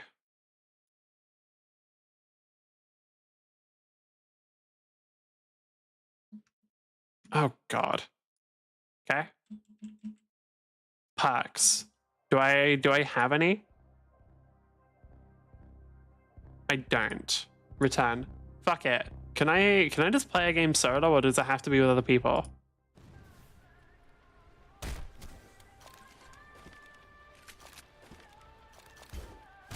You're a novice, you don't have anything? Oh god, that's cringe. Do I just have to wait for them to like beat the level? How does this work? I can make it so it's only you and me? Can I do it that it's only me? I want to play solo. I want to do this properly. Like, what? Can I not solo this shit? Do I need to be with other people? Oh god. Abusive bugs will result in a ban. Create private server. Does this cost money? This costs money. Yeah, I'd rather not. Yeah, I'd rather not. So, what actually is it? Survive. Oh, it's just a wave shooter. As well as team performance and not fair, you will fail and not expected to win or even perform well every run. Press K to view your controls. I have a private server. Alright, what was your thing again? Beep. How do I add people? I don't remember how Roblox works. Something here. Who do we have? Oh yeah, Frog made like 3 different accounts for fucking... I forgot that Frog made like 3 different accounts for fucking thing. Wait, add a phone number to enable voice chat. I'm good. Right. What was the... I'm just copying and pasting that in.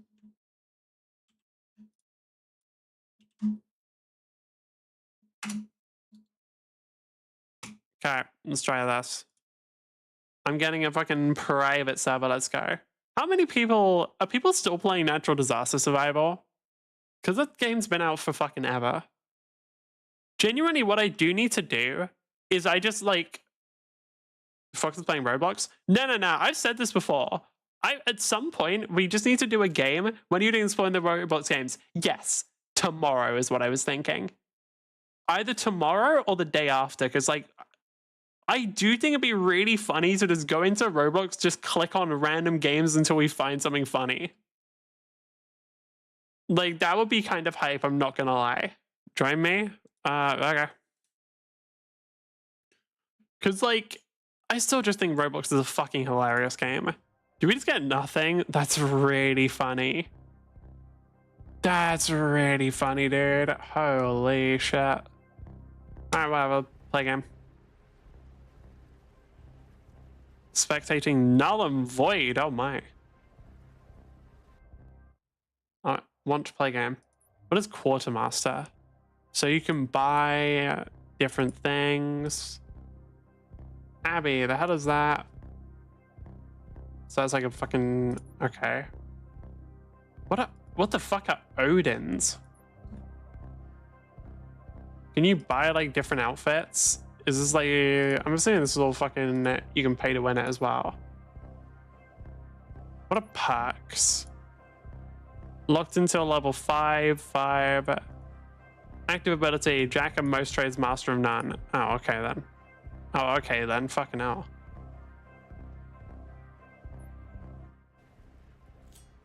Quartermaster is special skins? Okay. Can I play the game? How do I play the game? You can not use money in this game? That's funny. Can I play or not?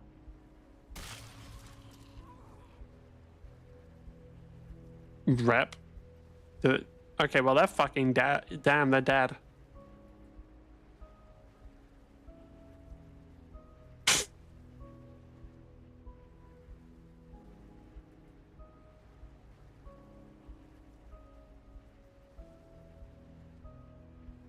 Engaging gameplay, let's go.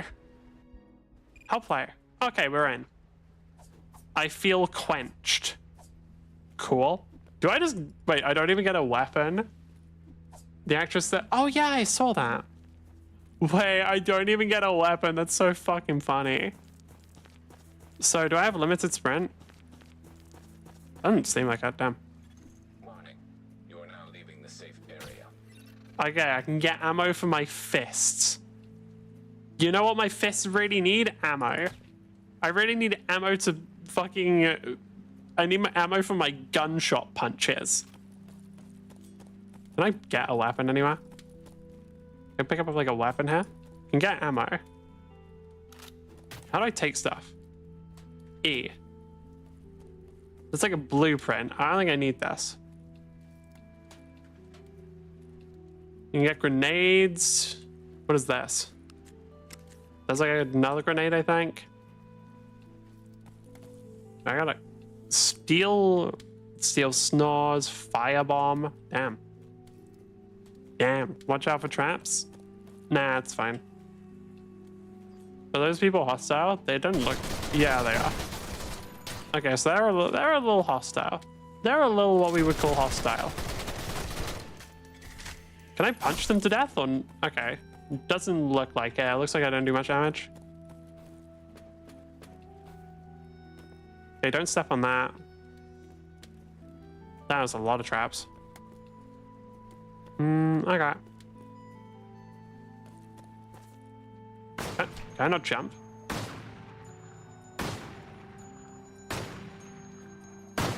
Was that was? I see there was a trap there.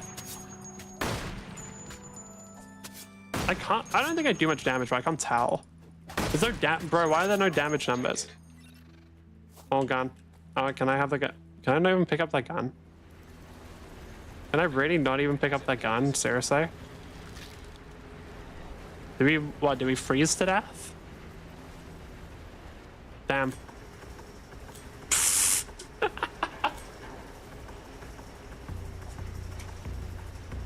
This game's fucking hilarious. They really like, if you're a new player, you don't even get a weapon. That's so fucking funny. Oh my fucking god, that's hilarious, dude. This is like one of the really shitty roguelikes where they're like, no, no, no, no, no. You need to like play before you can have gear. It's like, no. That's not how that works. Yeah, they don't give you... Is there a way to get weaponry? What are the controls? Oh my fucking god. So there is sliding. Wait, 1 to 5 inventory, shove. Don't know what shoving does. Can I get like a weapon or not? I feel like you need a weapon. You find melee weapons? Oh, fair enough. Warning. You are now leaving the safe area. Can I climb this? I can.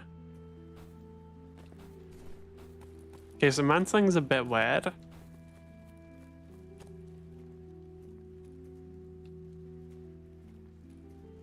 Can I at least have a... No, okay. I can't even have a fucking drink. Really? It's the fucking apocalypse and I can't even have a fucking drink? What the fuck?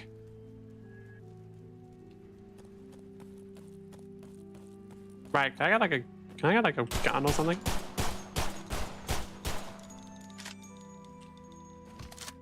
What does shoving do? Can they not shoot me when I'm below them? No, they can. I just can't see my own health. Oh, wait, no, it's in the bottom right. I see. Cool, we killed someone. They are dead. Do I heal over time? I can't tell.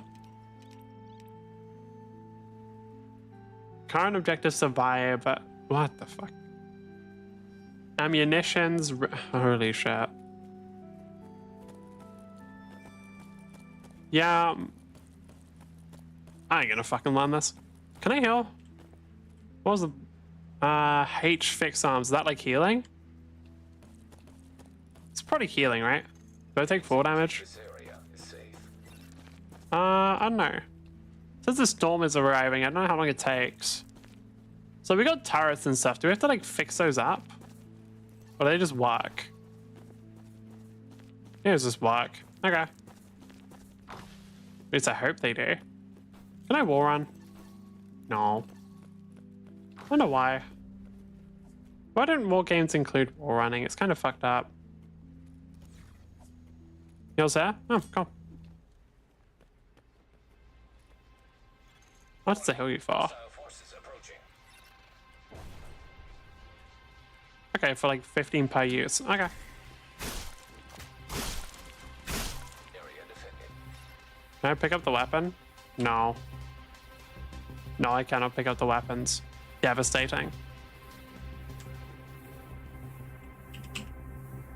Oh, can I switch to a different... Oh, can you only... What the fuck? Can you not switch while shit's happening? Weird.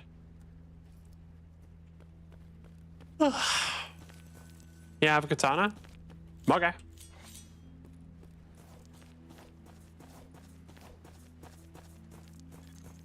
So, Now we're exiting the safe let us all strive to be more like our colleagues' excellent work. Is that fucking Henry Stickmin?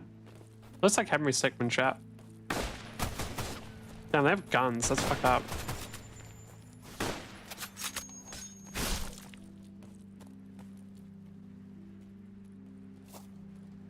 Can I pick up that gun or not? It doesn't look like I can. Aw, why not? They should absolutely let me take their guns. Like, they should, without a doubt, let me take their guns. Like, come on. Har, har, har, har? Warning. Is that like a Freddy Fazbear reference? Rip. I am dead? Yeah, me too. This game's fucking... Like, it's lame as shit.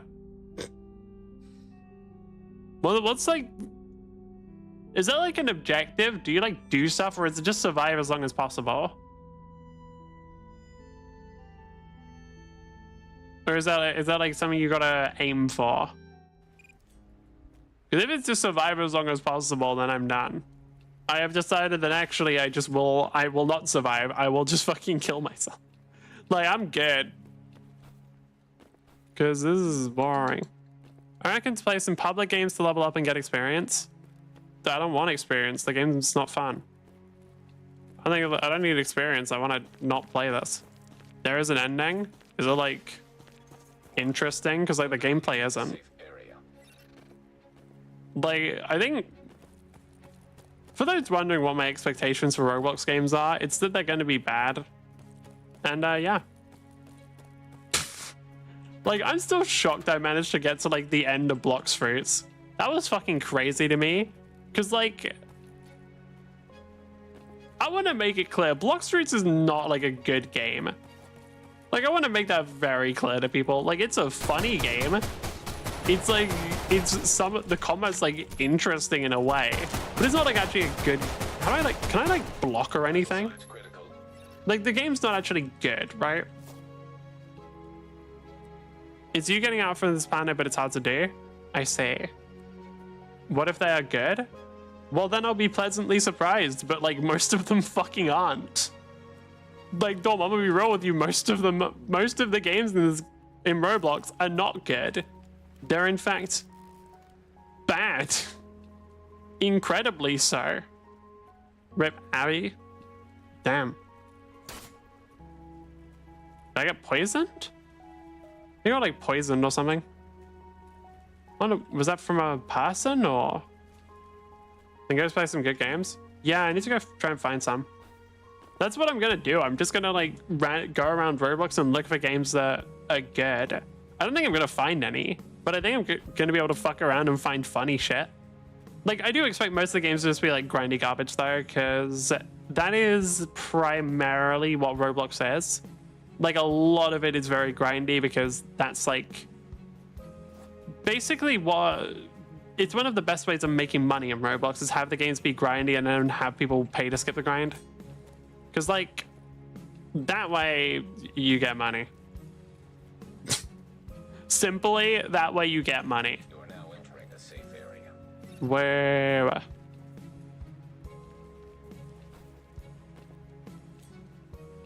Can you like not move fast when you're injured? Damn. That's brutal.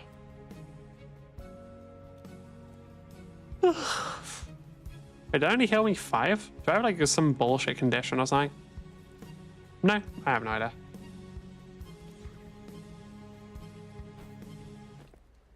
The wave is coming. Warning. Incoming hostiles. Go hide, I will kill. No, I'm gonna die and then I'm gonna leave the game. I have no desire to play this. Please kill me. Go ahead. I invite you to do so. Immediate medical assistance needed. I do not require medical assistance. Oh, I didn't die. Fuck. Is there a block? No, I don't look like it. What is agent menu? Your first kill? No, I've got a few people. All right. Anyway. Yeah, I'm fucking done. This sucks. Yeah, I'm good. Like, I don't mind fucking around Roblox for a bit. What is fucking dev-ass of creation? And like rivals and bullshit. Open world adventure? Dive into an epic... Hold on, what is this? Wait, what the fuck? They've got like custom sprites and shit? You could have pressed 0 to off yourself? Fuck, I should have done that, my bad. What is this game? This looks fucking funny. Sure, we can have a look at this. That's one of the games that can be on the list. I'm assuming that's popular. Discover. Therian? Ew. I don't know what the fuck a Therian is. Anyway. I've heard that word before. I don't know what it means though. Yeah, what the fuck is this game? So did they just make like an MMO? Did they just make an MMO? Is that what they did? Yeah, checks out. Right, precious spooky survival. Inspired by Elspeth Doors, Iron Lung, Ultra Kill. The fuck do you mean Ultra Kill? Okay, it's got a YouTube trailer. Oh god.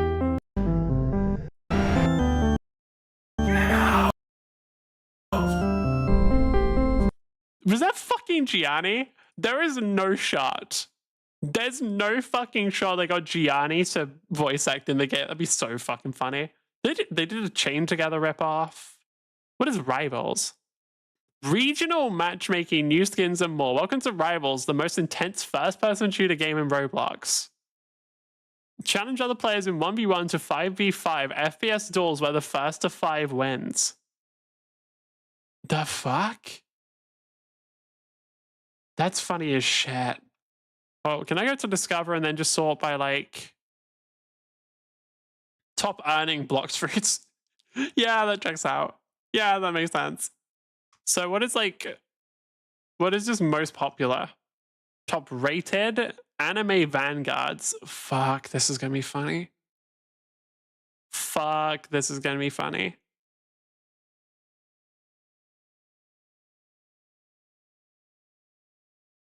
Wait, oh god. There's only ages 17 plus. Oh god. Yeah, I'm never fucking touching that.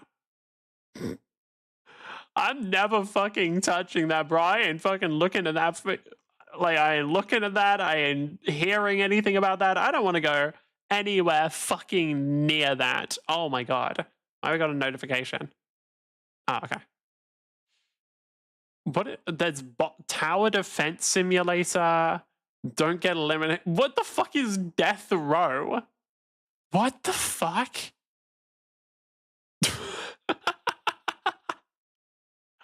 What the fuck? Your crimes have sentenced you to your worst fate. You are sentenced to die on death row. Cut your friends in line to die first or troll everyone by causing a lockdown.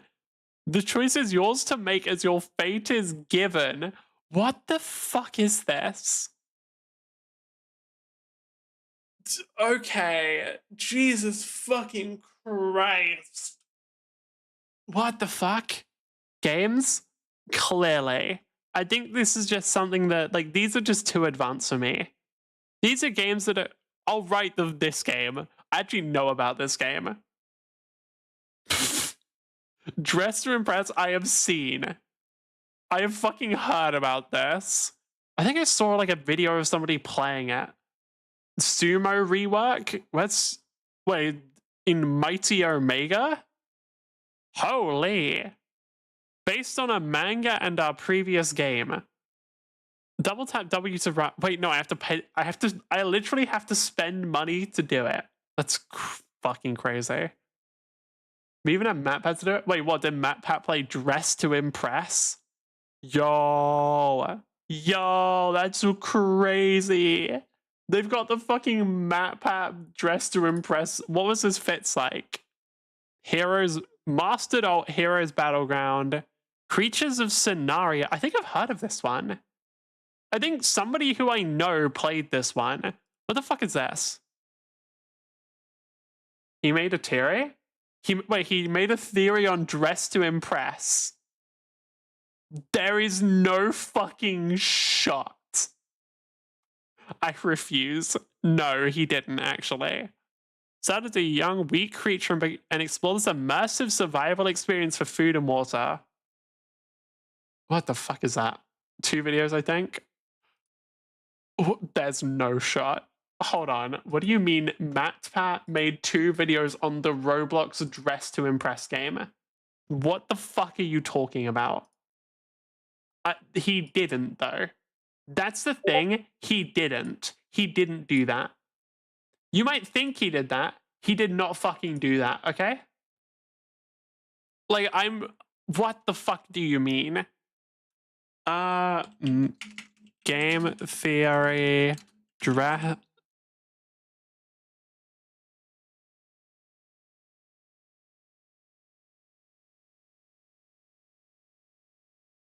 What do you mean? What the fuck are you talking about? Oh, no, not this one. This one. What the actual fuck are you talking? The face of E. That's fucking crazy. Watch it, it is good. I am tempted. Fuck, I have to. This is the most requested episode of Game Theory ever. Over the last 2 months, we've received... Oh yeah, they replaced MatPat, I forgot. Rip. Rip. Well, not really rip, he's not dead. He's still involved in this stuff. Hundreds upon hundreds of requests to play this game. Our subreddit is practically bursting at the seams. Our comment section is overflowing. People are hungry for this game. So today, I will answer the call. I'm hearing it said, and I'm hearing the way he's talking. Does MatPat still write these? Did he? I don't know if he does. But, like, it is written, like, he's talking in the exact same way that MatPat did. And I can literally hear it in MatPat's voice. Like, I can hear the people are hungry for... I can hear it. Today, I will cover the game that you have all been... I do love the fact that they continue doing it in the cutout way. Like, I do appreciate the way they've continued the legacy. How many views did this get? 2.9 million. Holy fuck.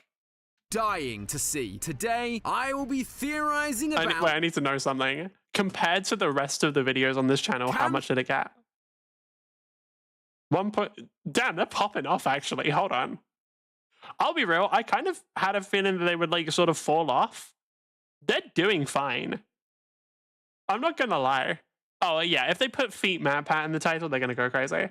When will you make 1 million videos? I don't know. Whenever I learn how to make a good fucking YouTube video, so probably never. Dress to Impress. No, wait, it's scarier than it sounds. Trust me. Hello, Internet! Welcome to Game Theory, the show that never goes out of style. Although I became very unsure of my own personal style when I tried my hand at the Roblox game that everyone had been requesting I play. I thought it was the sponsor, so I was about to skip. It seemed simple enough. You just pick outfits, hairstyles, get your nails done, all to try and match the chosen theme. Only for you to lose regardless because people vote on what's cute rather than what's on theme. How on earth is this kawaii? So I have to say I was a little confused why this was so requested. I thought maybe Amy and I could do a collab episode about the psychology behind why the theme didn't really seem to matter. But then your comments pointed something out. A book. And it would change everything. It turns out it's not just these outfits that are sus. What started as a simple April Fool's update has now become 4 months of nearly daily updates across multiple games. All to tell a story of tragedy, betrayal, and revenge. And so, I've been following...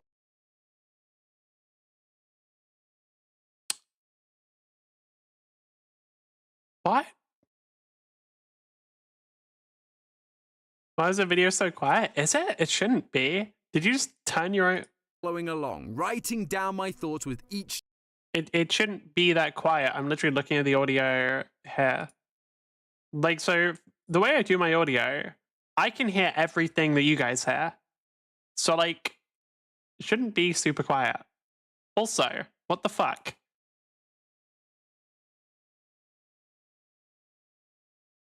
You're like double the video? I mean, I can turn up a bit, sure. New update, theory crafting in real time to try and solve it. So, sorry Amy, no collab today because I gotta take a peek behind the fashion show curtain myself and find out what hidden lore is hiding inside of Dress to Impress. That's what you get for caking me. So, what is this random book that totally changed my... Fuck, am I really gonna watch this today? No, I'm done. I think for tonight we might be done. Yes, you have to. Fine. Perspective of the game. On the surface, it's just a simple diary entry from an NPC nail technician that the community has dubbed Nail Lady. Although, she doesn't seem particularly fond of that name. Fine, I guess we can still collab. You can do the voice. The world's not ready for my feminine voice anyway. Thank you, Tom. They just call me Nail Lady when I am so much more than that. My name is Lana. You're gonna sleep either way? No one calls me that. I'm gonna run away one day. Sounds pretty understandable, right? She just wants people to call her by her name, but that's not what got everyone's attention. What stood out was on the next page, where she writes that she wants to set fire to the studio and reveals a list of targets. She even has dealt with written next to some of the names. I mean, I'm sure we all have that one colleague we don't like, but offing them might be a bit overdramatic, maybe. Well, you know, it is what it is. Things happen. The what, you know. Can I put this on faster speed? Yeah, I think it's fair. I think it's fair. If I have to watch this, I'm allowed to watch this on faster speeds. It turns out these aren't her colleagues. If you take a closer look at the names, some of them are the names of the game's developers. Okay, cool. We've got a murdery protagonist who is unhappy with the life the devs gave her, and so she is offing them one by one. I can't get it. Haven't you already seen this video? I thought you've already seen it.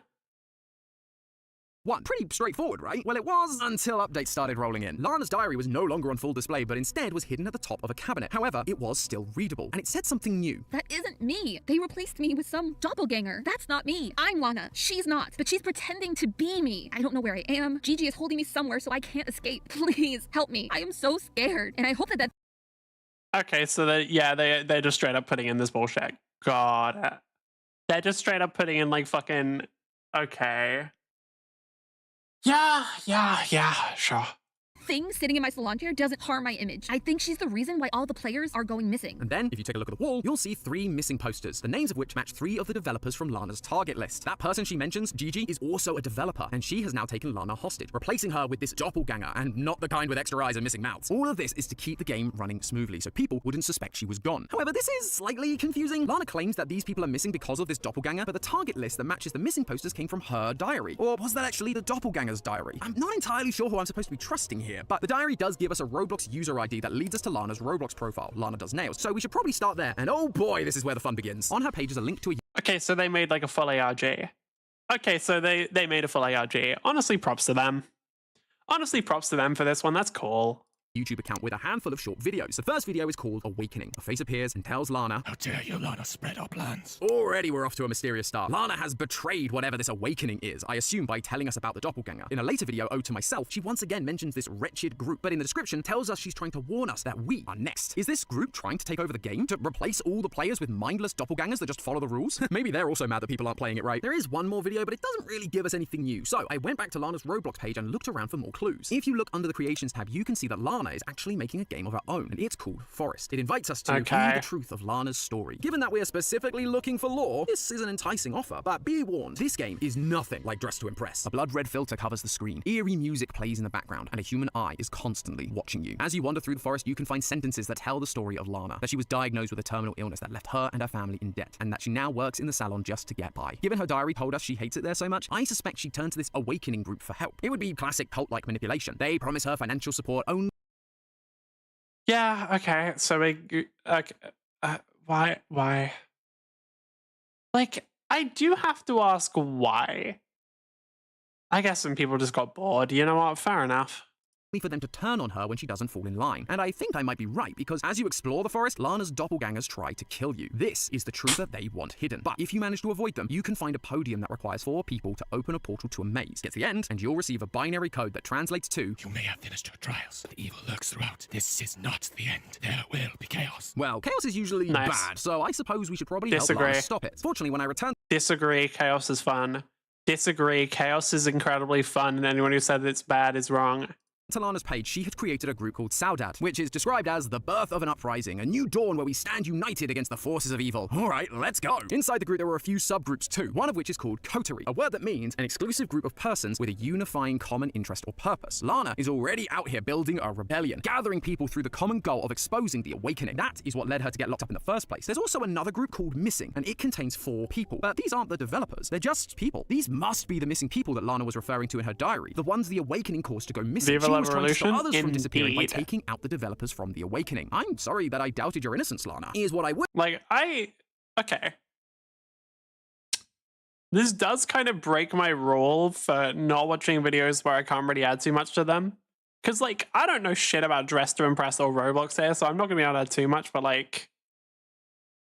oh, this is just, some vague curiosity here. There's even more twists. Yeah, I'm sure there are. So far, I will say, this has been very tame. I was wondering if it was going to be, actually dark shit. I guess it's... I'd be curious if it ever goes to, anything actually creepy, because, right now, it's, pretty standard, ARG, analog horror of, you have betrayed us, chaos will rise. It's nothing crazy. I wonder if it's ever going to get, I'll be surprised if there's going to be anything that, actually fucking catches me off guard. Would say if it wasn't for this missing person's bio. You see, it's not a normal bio like most of them. It contains a Caesar cipher. There are a few small mistakes in the translation, but cleaned up, it says this. My death was planned by Lana, not evil. The Coterie is not just some group to help her. They're her sacrifices. Ha! I knew it. Cancel my therapy, guys. My trust issues are well-founded. Lana has been convincing us this whole time that she is one of the good guys, that she was taken advantage of by the Awakening, but no. These missing people aren't just missing. They've been sacrificed by the Awakening and by Lana. She was in on it. I want to see the Caesar cipher. Time that she is one of the good guys. You guys. Evil. The Coterie is not just some... There are a few... So, what? DV goes to... How many letters is that? I'm tired.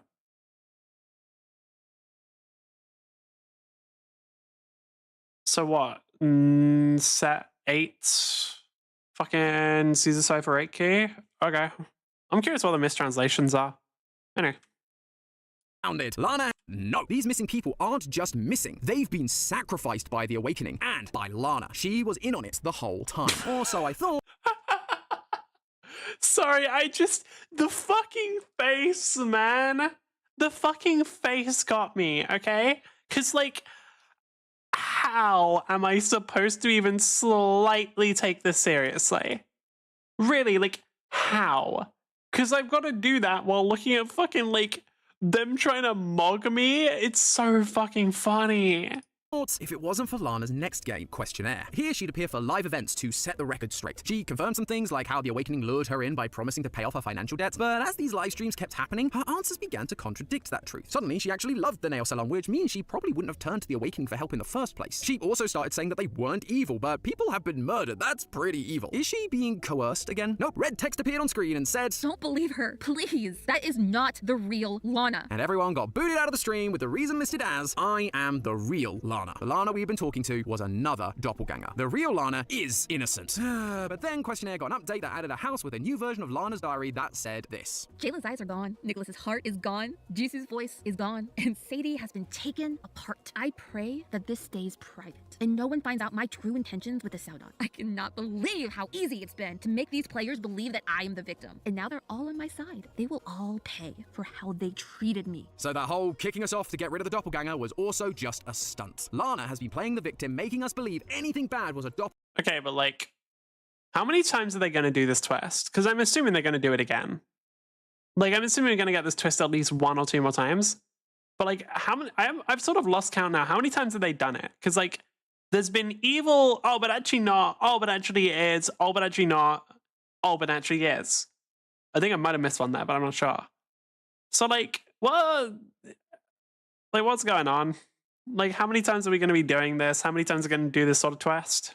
Doppelganger working for the Awakening, but really, Lana was the villain behind it all. I tell ya, this story's got more twists than an M. Night movie. After this reveal, Lana went full villain mode, executing 3 members of the coterie live on air. But the last member, Nelly, wasn't going down so easily. Now what happened to Nicholas and all the people you killed, sacrifice, is going to happen to you? Seeing through Lana's deceit, Nelly flips the script and kills her instead. Finally, Lana's reign of tyranny and deceit would end. But I'm sure you can all figure out where this is going, right? Once the dust settles, Lana's YouTube account posted a video called The Last Serenade, and it said, "There's still more to come. This time it will be successful because I've opened the gate." The Lana that was just killed was Did she open a hell portal? But now she's achieved her goal, which was opening a gate, apparently. The keen-eyed among you will probably recognize it from the Forest game, the gate that needed 4 people to activate it. Did she and we open now a have hell 3 dead portal? coterie members and Lana's dead doppelganger. 4 bodies to help Lana open this new gate. Killing the coterie members wasn't about protecting her own skin or defending the Awakening. It was always part of her plan, and it's likely why she had sacrificed the first 4 missing victims. But that, ladies and gentlemen, was the end of Chapter 1. And there were 2 major questions that everyone had. What is the portal, and why did Lana need it? Well, before we dive into Chapter 2, here's what I think. Typically, when it comes to cults and sacrifices, portals would be used to summon some kind of evil entity. However, the portal in the forest that looked identical to this new one took us to a new location instead. So, Lana and the Awakening aren't trying to summon something, but go somewhere. Lana's motivation still seemed tied to what we saw in her diary. She wants to burn the Salon to the ground, and she likely still wants to destroy the devs who made her life so horrible. They designed her.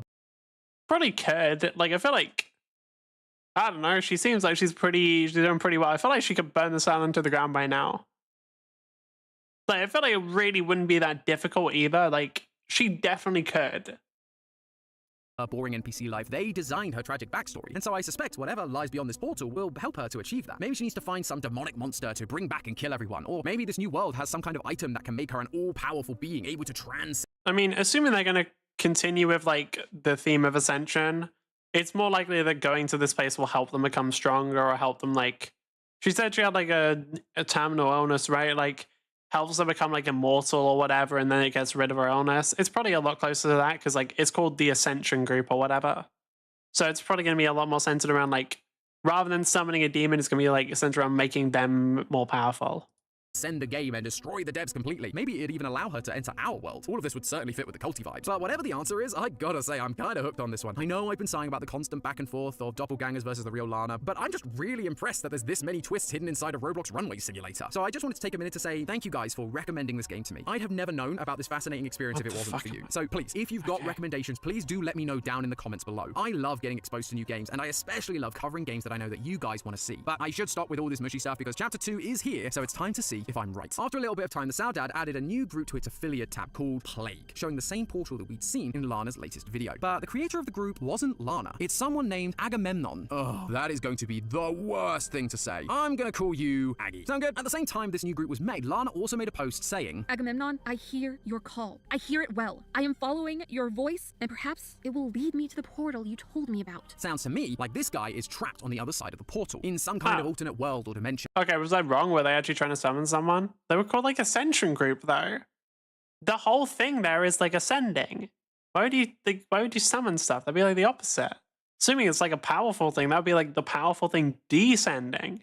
That's why Lana needs the portal. It's to free him or to be with him. Was this really just a tragic love story this whole time? Saudade does mean the nostalgic longing for a beloved yet absent person. So that kind of makes sense, but her words also feel a bit too culty for me. So we could still be on the right track if he turns out to be some kind of all-powerful demon. And we don't have to wait that long because Lana released another game called The Fortress. And the start of it is on the other side of the portal that Lana had opened. There are words written across the walls like plague, metamorphosis, and I finally feel free. They're written over and over and over again, like the writings of a lunatic trapped in a room for years. So basically me when the new Poppy Playtime ARG drops. Across the map there are notes. Oh yeah, Poppy Playtime. They probably get so much out of, like, Poppy Playtime and Garten and Ban and whatever. I'd assume that is where, like, they get half of their fucking money from. Both Lana and Nelly, spelling out that while this is the real Lana, she's basically been brainwashed by the guy she's following. Good old Aggie. This stinks of classic cult leader behavior. A man who gathers others around him to worship him like he's the second coming of Christ, filling people's heads with promises that will all turn out to be lies in the end. Lana isn't in love with this guy. Those are Chapter 2 or Poppy Playtime. I think I've seen more, but I don't remember. Or maybe she is, cult relationships are kind of weird, but it's more like she sees him as her savior and will help her to get revenge on the Salon, which never ends well in these kinds of things. Lana will likely end up betrayed at best or dead at worst. But now, ladies and gentlemen, it's finally time to hear from Aggie himself, because you can find 2 doors that require passwords to enter. The note next to the first one reads, "Call it, open the door, bestow me the truth." So we just repeat that second phrase, bestow me the truth. That leads to a second door which asks us, what is coming? The walls speak the truth. Well, we saw 3 things written on the walls earlier. Finally, I feel free, metamorphosis, and plague. And it's that last one that opens the door. Inside, we find Aggie's helmet in the corner, revealing this to be his office. I will say, it's very cool that you can have... I didn't even know you could do shit like that in Roblox, where have it like, oh, if you type in a certain message, a door opens. That's very cool. Several notes are pinned to the wall. What's wrong with my experiments and why won't it work? Lana, perfect. I created a new Lana a few days prior, better and stronger. Aggie has been the one creating the doppelgangers, which makes sense. Thanks to them, Lana deceived everyone and was able to open the gates. But is Lana just a hive mind? We gotta find out Lana's like a fucking like fungal hive mind. It's like, it's the same theory as like the toads from Mario. But like actually they're all one fucking, this is like a spore infection. That'd be funny. What did he mean by Lana is perfect? Cult leaders like this always have ulterior motives, so what does her being perfect mean for him? Is it that she's the perfect follower, the perfect bride? This has to be important. So I decided to look a little more into Aggie, more specifically his name. And no, not just because it's hard to pronounce. This game has already used a few words with deeper meaning, so I wondered if this would be the same for him. Turns out Agamemnon isn't just a random name. It comes from Greek mythology, specifically the Trojan War. Agamemnon was leading an army to Troy by boat, and during the trip incurs the wrath of the goddess Artemis. He's told that the only way to appease her is to sacrifice his daughter. If he doesn't, then the army will continue to suffer misfortune, most notably a plague, just like the door to Aggie's room said. It asked what is coming, and the answer was a plague. So, hello, Lou Master. I would try and explain what we're watching right now, but honestly, I barely fucking know myself. If a plague is on the way, that would mean that Aggie needs to sacrifice someone to appease whoever he angered. Someone that Lana. was perfect. Someone like Lana. But then why bother with the doppelgangers? Well, in some versions of the myth, Agamemnon tries to deceive Artemis with fake offerings, to trick her into thinking he killed his daughter but never really did. That is what the doppelgangers are for. If he can create one that is a perfect copy, then he can sacrifice them and keep Lana alive. Can we sacrifice Kitsu? Honestly, like, would that work? Because I just come back whenever I die, right? That's the... So could I just be like, we need to sacrifice a person? I was like, all right, fuck it, I'll take it. Yeah, like, I get sacrificed. I'm back like the next day, problem solved. You're funny? Thank you. Is this guy actually a hero here? Trying to save humanity from a plague and save Lana from her fate? Yeah, no. Another note in the fortress written by Aggie says, I need to create the perfect doppelganger. Lana will help me, and when all is done, I will get rid of her. And there it is. Okay. Thanks to Lana, he can kill her while also having a perfect doppelganger that has all of her influence while also following his commands. He would have full control of the Saudade and all of the users that are a part of it. At this point, I was feeling pretty good about the story. It felt like we had a backstory, a motive. Say you're funny. Hey, just because someone's being nice to me doesn't mean they're guaranteed to try and sell me something. What? No. There's like a 50% chance they're not. Okay, maybe like slightly less, but still. We'll say like 25, but you know. An idea of where the story was moving towards. That was until I discovered this note hiding behind the bookcase. It's so easy to manipulate those that are blind to others' tactics. While I feel bad, I just remember that Lana, the real one, is just a vessel that empowers me. Okay, so I guess he isn't going to sacrifice Lana? At first, I thought of the vessel as a container, something that stores something else. And given my theorizing in the indie horror scene, I wondered if she was going to become a vessel for someone else's soul. Maybe Aggie's daughter from the Greek myth, or maybe Aggie himself, but it all just felt like too much of a stretch. Outside of the myth, there's been no mention of a daughter, or really anything to do with souls. But then I remembered that vessel has another meaning. It can also be referencing a ship like Agamemnon used to sail to Troy. Lana isn't going to contain Aggie's spirit. She's just the metaphorical ship that he can use to escape this fortress. She's the one that opened the portal, something he couldn't have done without her. And now she's going to empower him to escape. But right, okay, let's explain it. Sure. So do you know about the Roblox game Dress to Impress? If you don't, then oh dear God, there's even more. Basically, this video is from Game Theory, and it's explaining the hidden lore of the Roblox game Dress to Impress. Yes? Yeah. Apparently there's a 27-minute lore video to explain the, like, because they basically made an ARG. Which, yeah, okay, sure. Sure, why not? How? Well, in one note, he says this. I consume the parts Lana gives me. My true form will be victorious. I just need more parts to fulfill me. We heard from Lana's diary that the missing people had their eyes and limbs taken out. Well, this is where they went. Aggie is Sadly, using Fox them is to not create talking his... much here. Man, what the fuck am I supposed to say? Like, I'm just sort of just sitting here and like, oh, okay. Like, there isn't really much of a thing. Like, there isn't really much I can do to interject here. Like, I'll say stuff when I think of something, but like, I'm pretty fucking limited here. Some Greek facts? I don't know that many. True form so that he can escape this dimension. On Lana's YouTube channel, a new video got posted. I wonder what ice tastes like. Spit a rap here? No, I'm good. Showing security footage of Aggie and Lana sacrificing the last coterie member, Nelly. But instead of sacrificing her at a live event, Aggie unleashes a monster. We only catch glimpses of it, but it's a very tall and misshapen humanoid body covered in eyes and teeth. Aggie remarks to Lana, Was it not what you were expecting? "No, Aggie, this is not what any of us were expecting when you said you were making your true form. I was expecting the most shadified Roblox character ever, but instead you went full Vita Carnus on me. But while that..." I mean, look. Some people want to look like a VRchat. Some people want to look like some kind of horrific monster. It is what it is. Like, that's just how it be. Like, the world is... people's desires is very different. What is a Vita Carnus? I have no idea. Probably some reference to another game, I'd say. It's either going to be another game or like a book.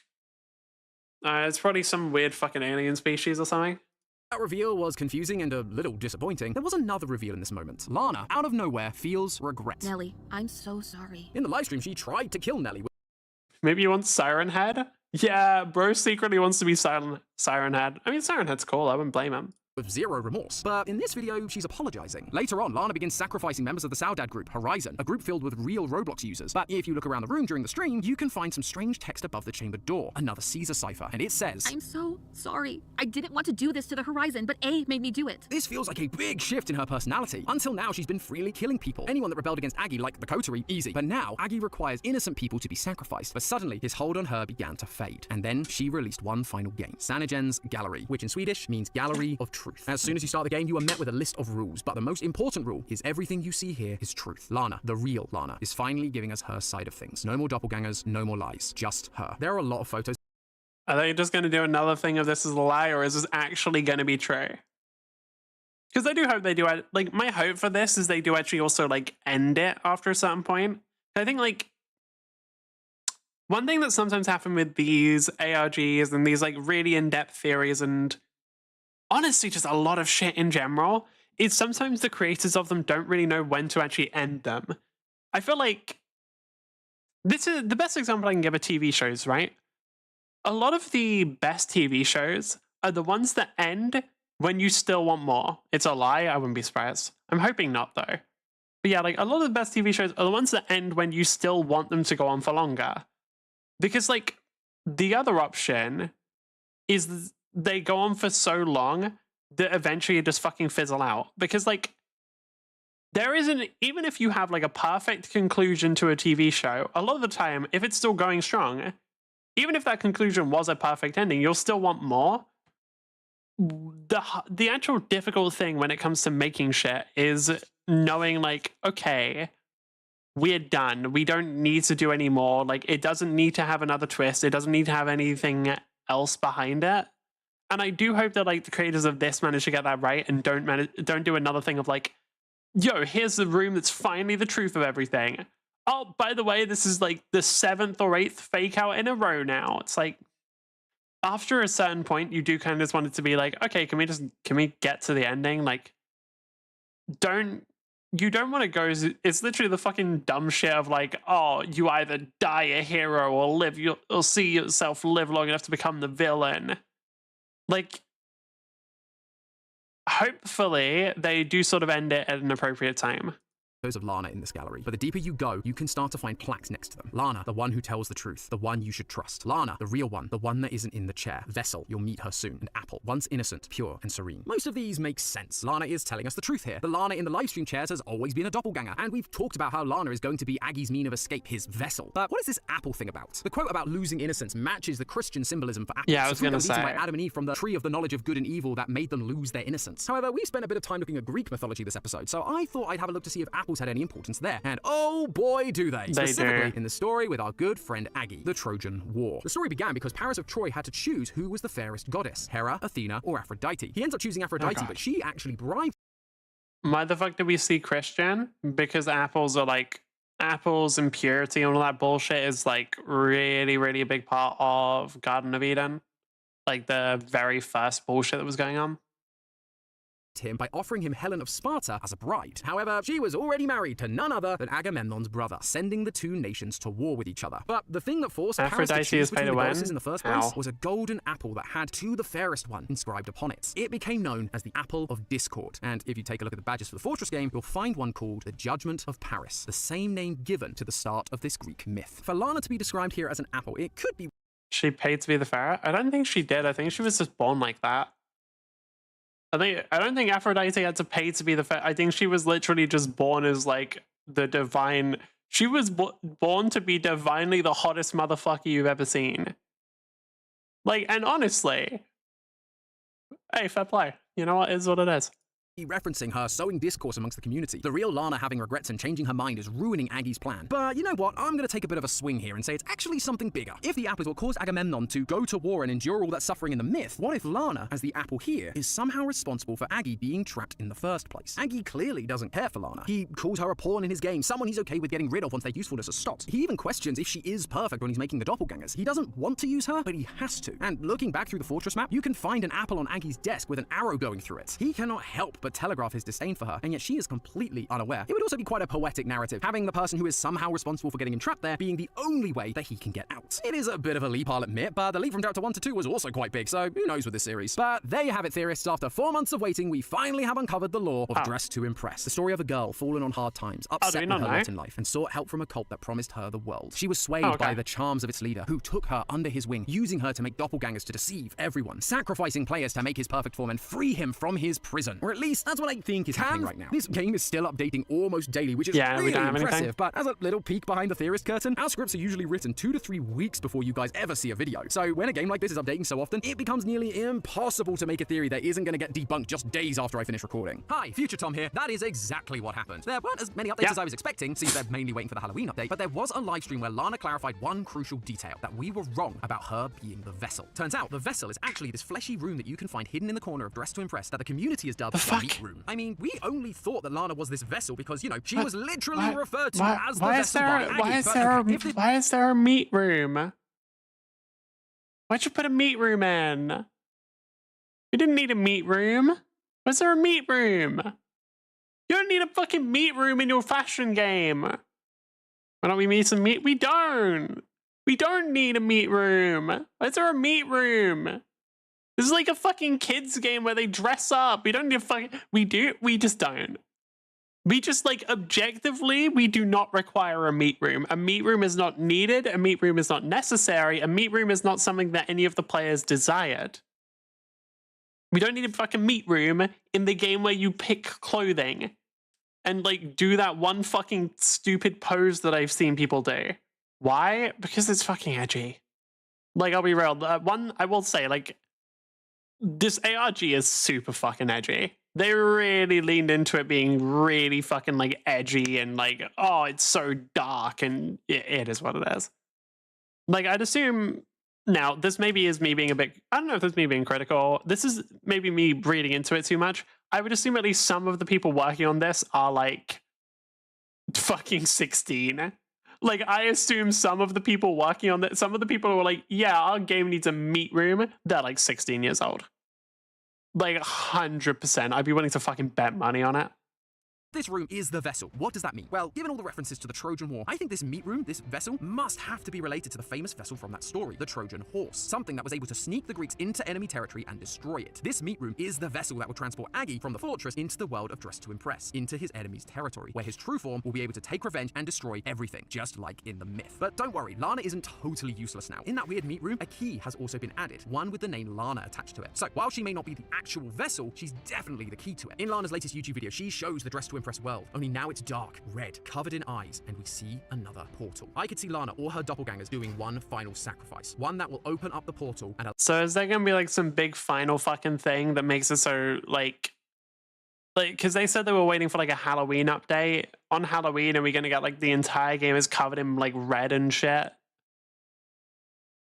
I'm assuming that's what's going to happen, right? Like, it's going to be, oh, Halloween update, everything's covered in red, and now it's, like, all fucking Woo, Aggie's invading, all of that stuff. Is that what we're going with? Allow Aggie to escape his prison through the vessel, the meat room, and then he will be able to enact his revenge and turn the world into that hellscape we see in the video. The only other thing I know is that Lana seems to have completely lost her sense of guilt and is back to being fully gung-ho about taking over Dressed to Impress. Given her past changes like this, I wouldn't be at all surprised if we have another doppelganger on our hands, just lying to us. So who knows, maybe Lana will turn out to be the vessel after all. But regardless, I think we can all agree that this game is fascinating. I don't think anybody would have expected this level of storytelling from a game like this. So I tip my hat to you developers, keep it up. I, for one, am very excited to see where things go next. But in the meantime, remember, it's all just a theory. A game theory! Thanks for watching. And if you... Yeah, sure, why not? Hold on. Some of the devs for this game are high school students. I mean, I fucking knew it. Like, I fucking knew they were going to be, but like, yeah, it is really funny seeing the immediate, yep, you're right. You can see a ton of Lana doppelgangers. Oh, cool. Anything else? Guess which game is updated now has Lena as a new nail tag. Complete new girl. Could this be the new girl he has to choose? Oh god. GD was actually making a horror game but made it a fashion game with horror lore. I want to know. The Apple of Discord functionality created a beauty contest between the three goddesses, and what the main gameplay of Dressed to Impress, a beauty contest. That's actually a decent take. Like, I'm not gonna lie, that's actually like a more in-depth take. I kind of like that one. It's not where I've expected this video to go. Literally, where else would you expect this to go? You're missing the point of Dressed to Impress, it's scary. Where else would you think this video is gonna go? Honestly, the creators are some of the hardworking devs. Yeah, teenage society. I mean, I still called it. To disguise yourself and impress someone you don't know. The player is like the clay on which you build a vessel. True. If you parkour, it's actually hollow. You'll see a portal that Lana wanted to open to release Nagi. Oh, cool. Either way, after that, just after that, I think we're done. So, thank you for putting up with me. If you did enjoy the stream, please consider following. If you didn't, follow anyway. And I will see you next time. Bye-bye. I don't know why I emphasized will there. That seemed... I've literally never done that before. I just felt like mixing up a bit, you know? Really going crazy with it. Either way, we are done. I don't know what we're doing tomorrow. Maybe we go through Roblox games. I don't really want to, if I'm being honest. Like, there's an idea of it, but also the issue with going through Roblox games is that a lot of them are really boring. Like, a lot of them are really boring and just like very grindy, not that interesting games. So, decent chance we just like play Yakuza or a Deadlock instead. But either way, we are done.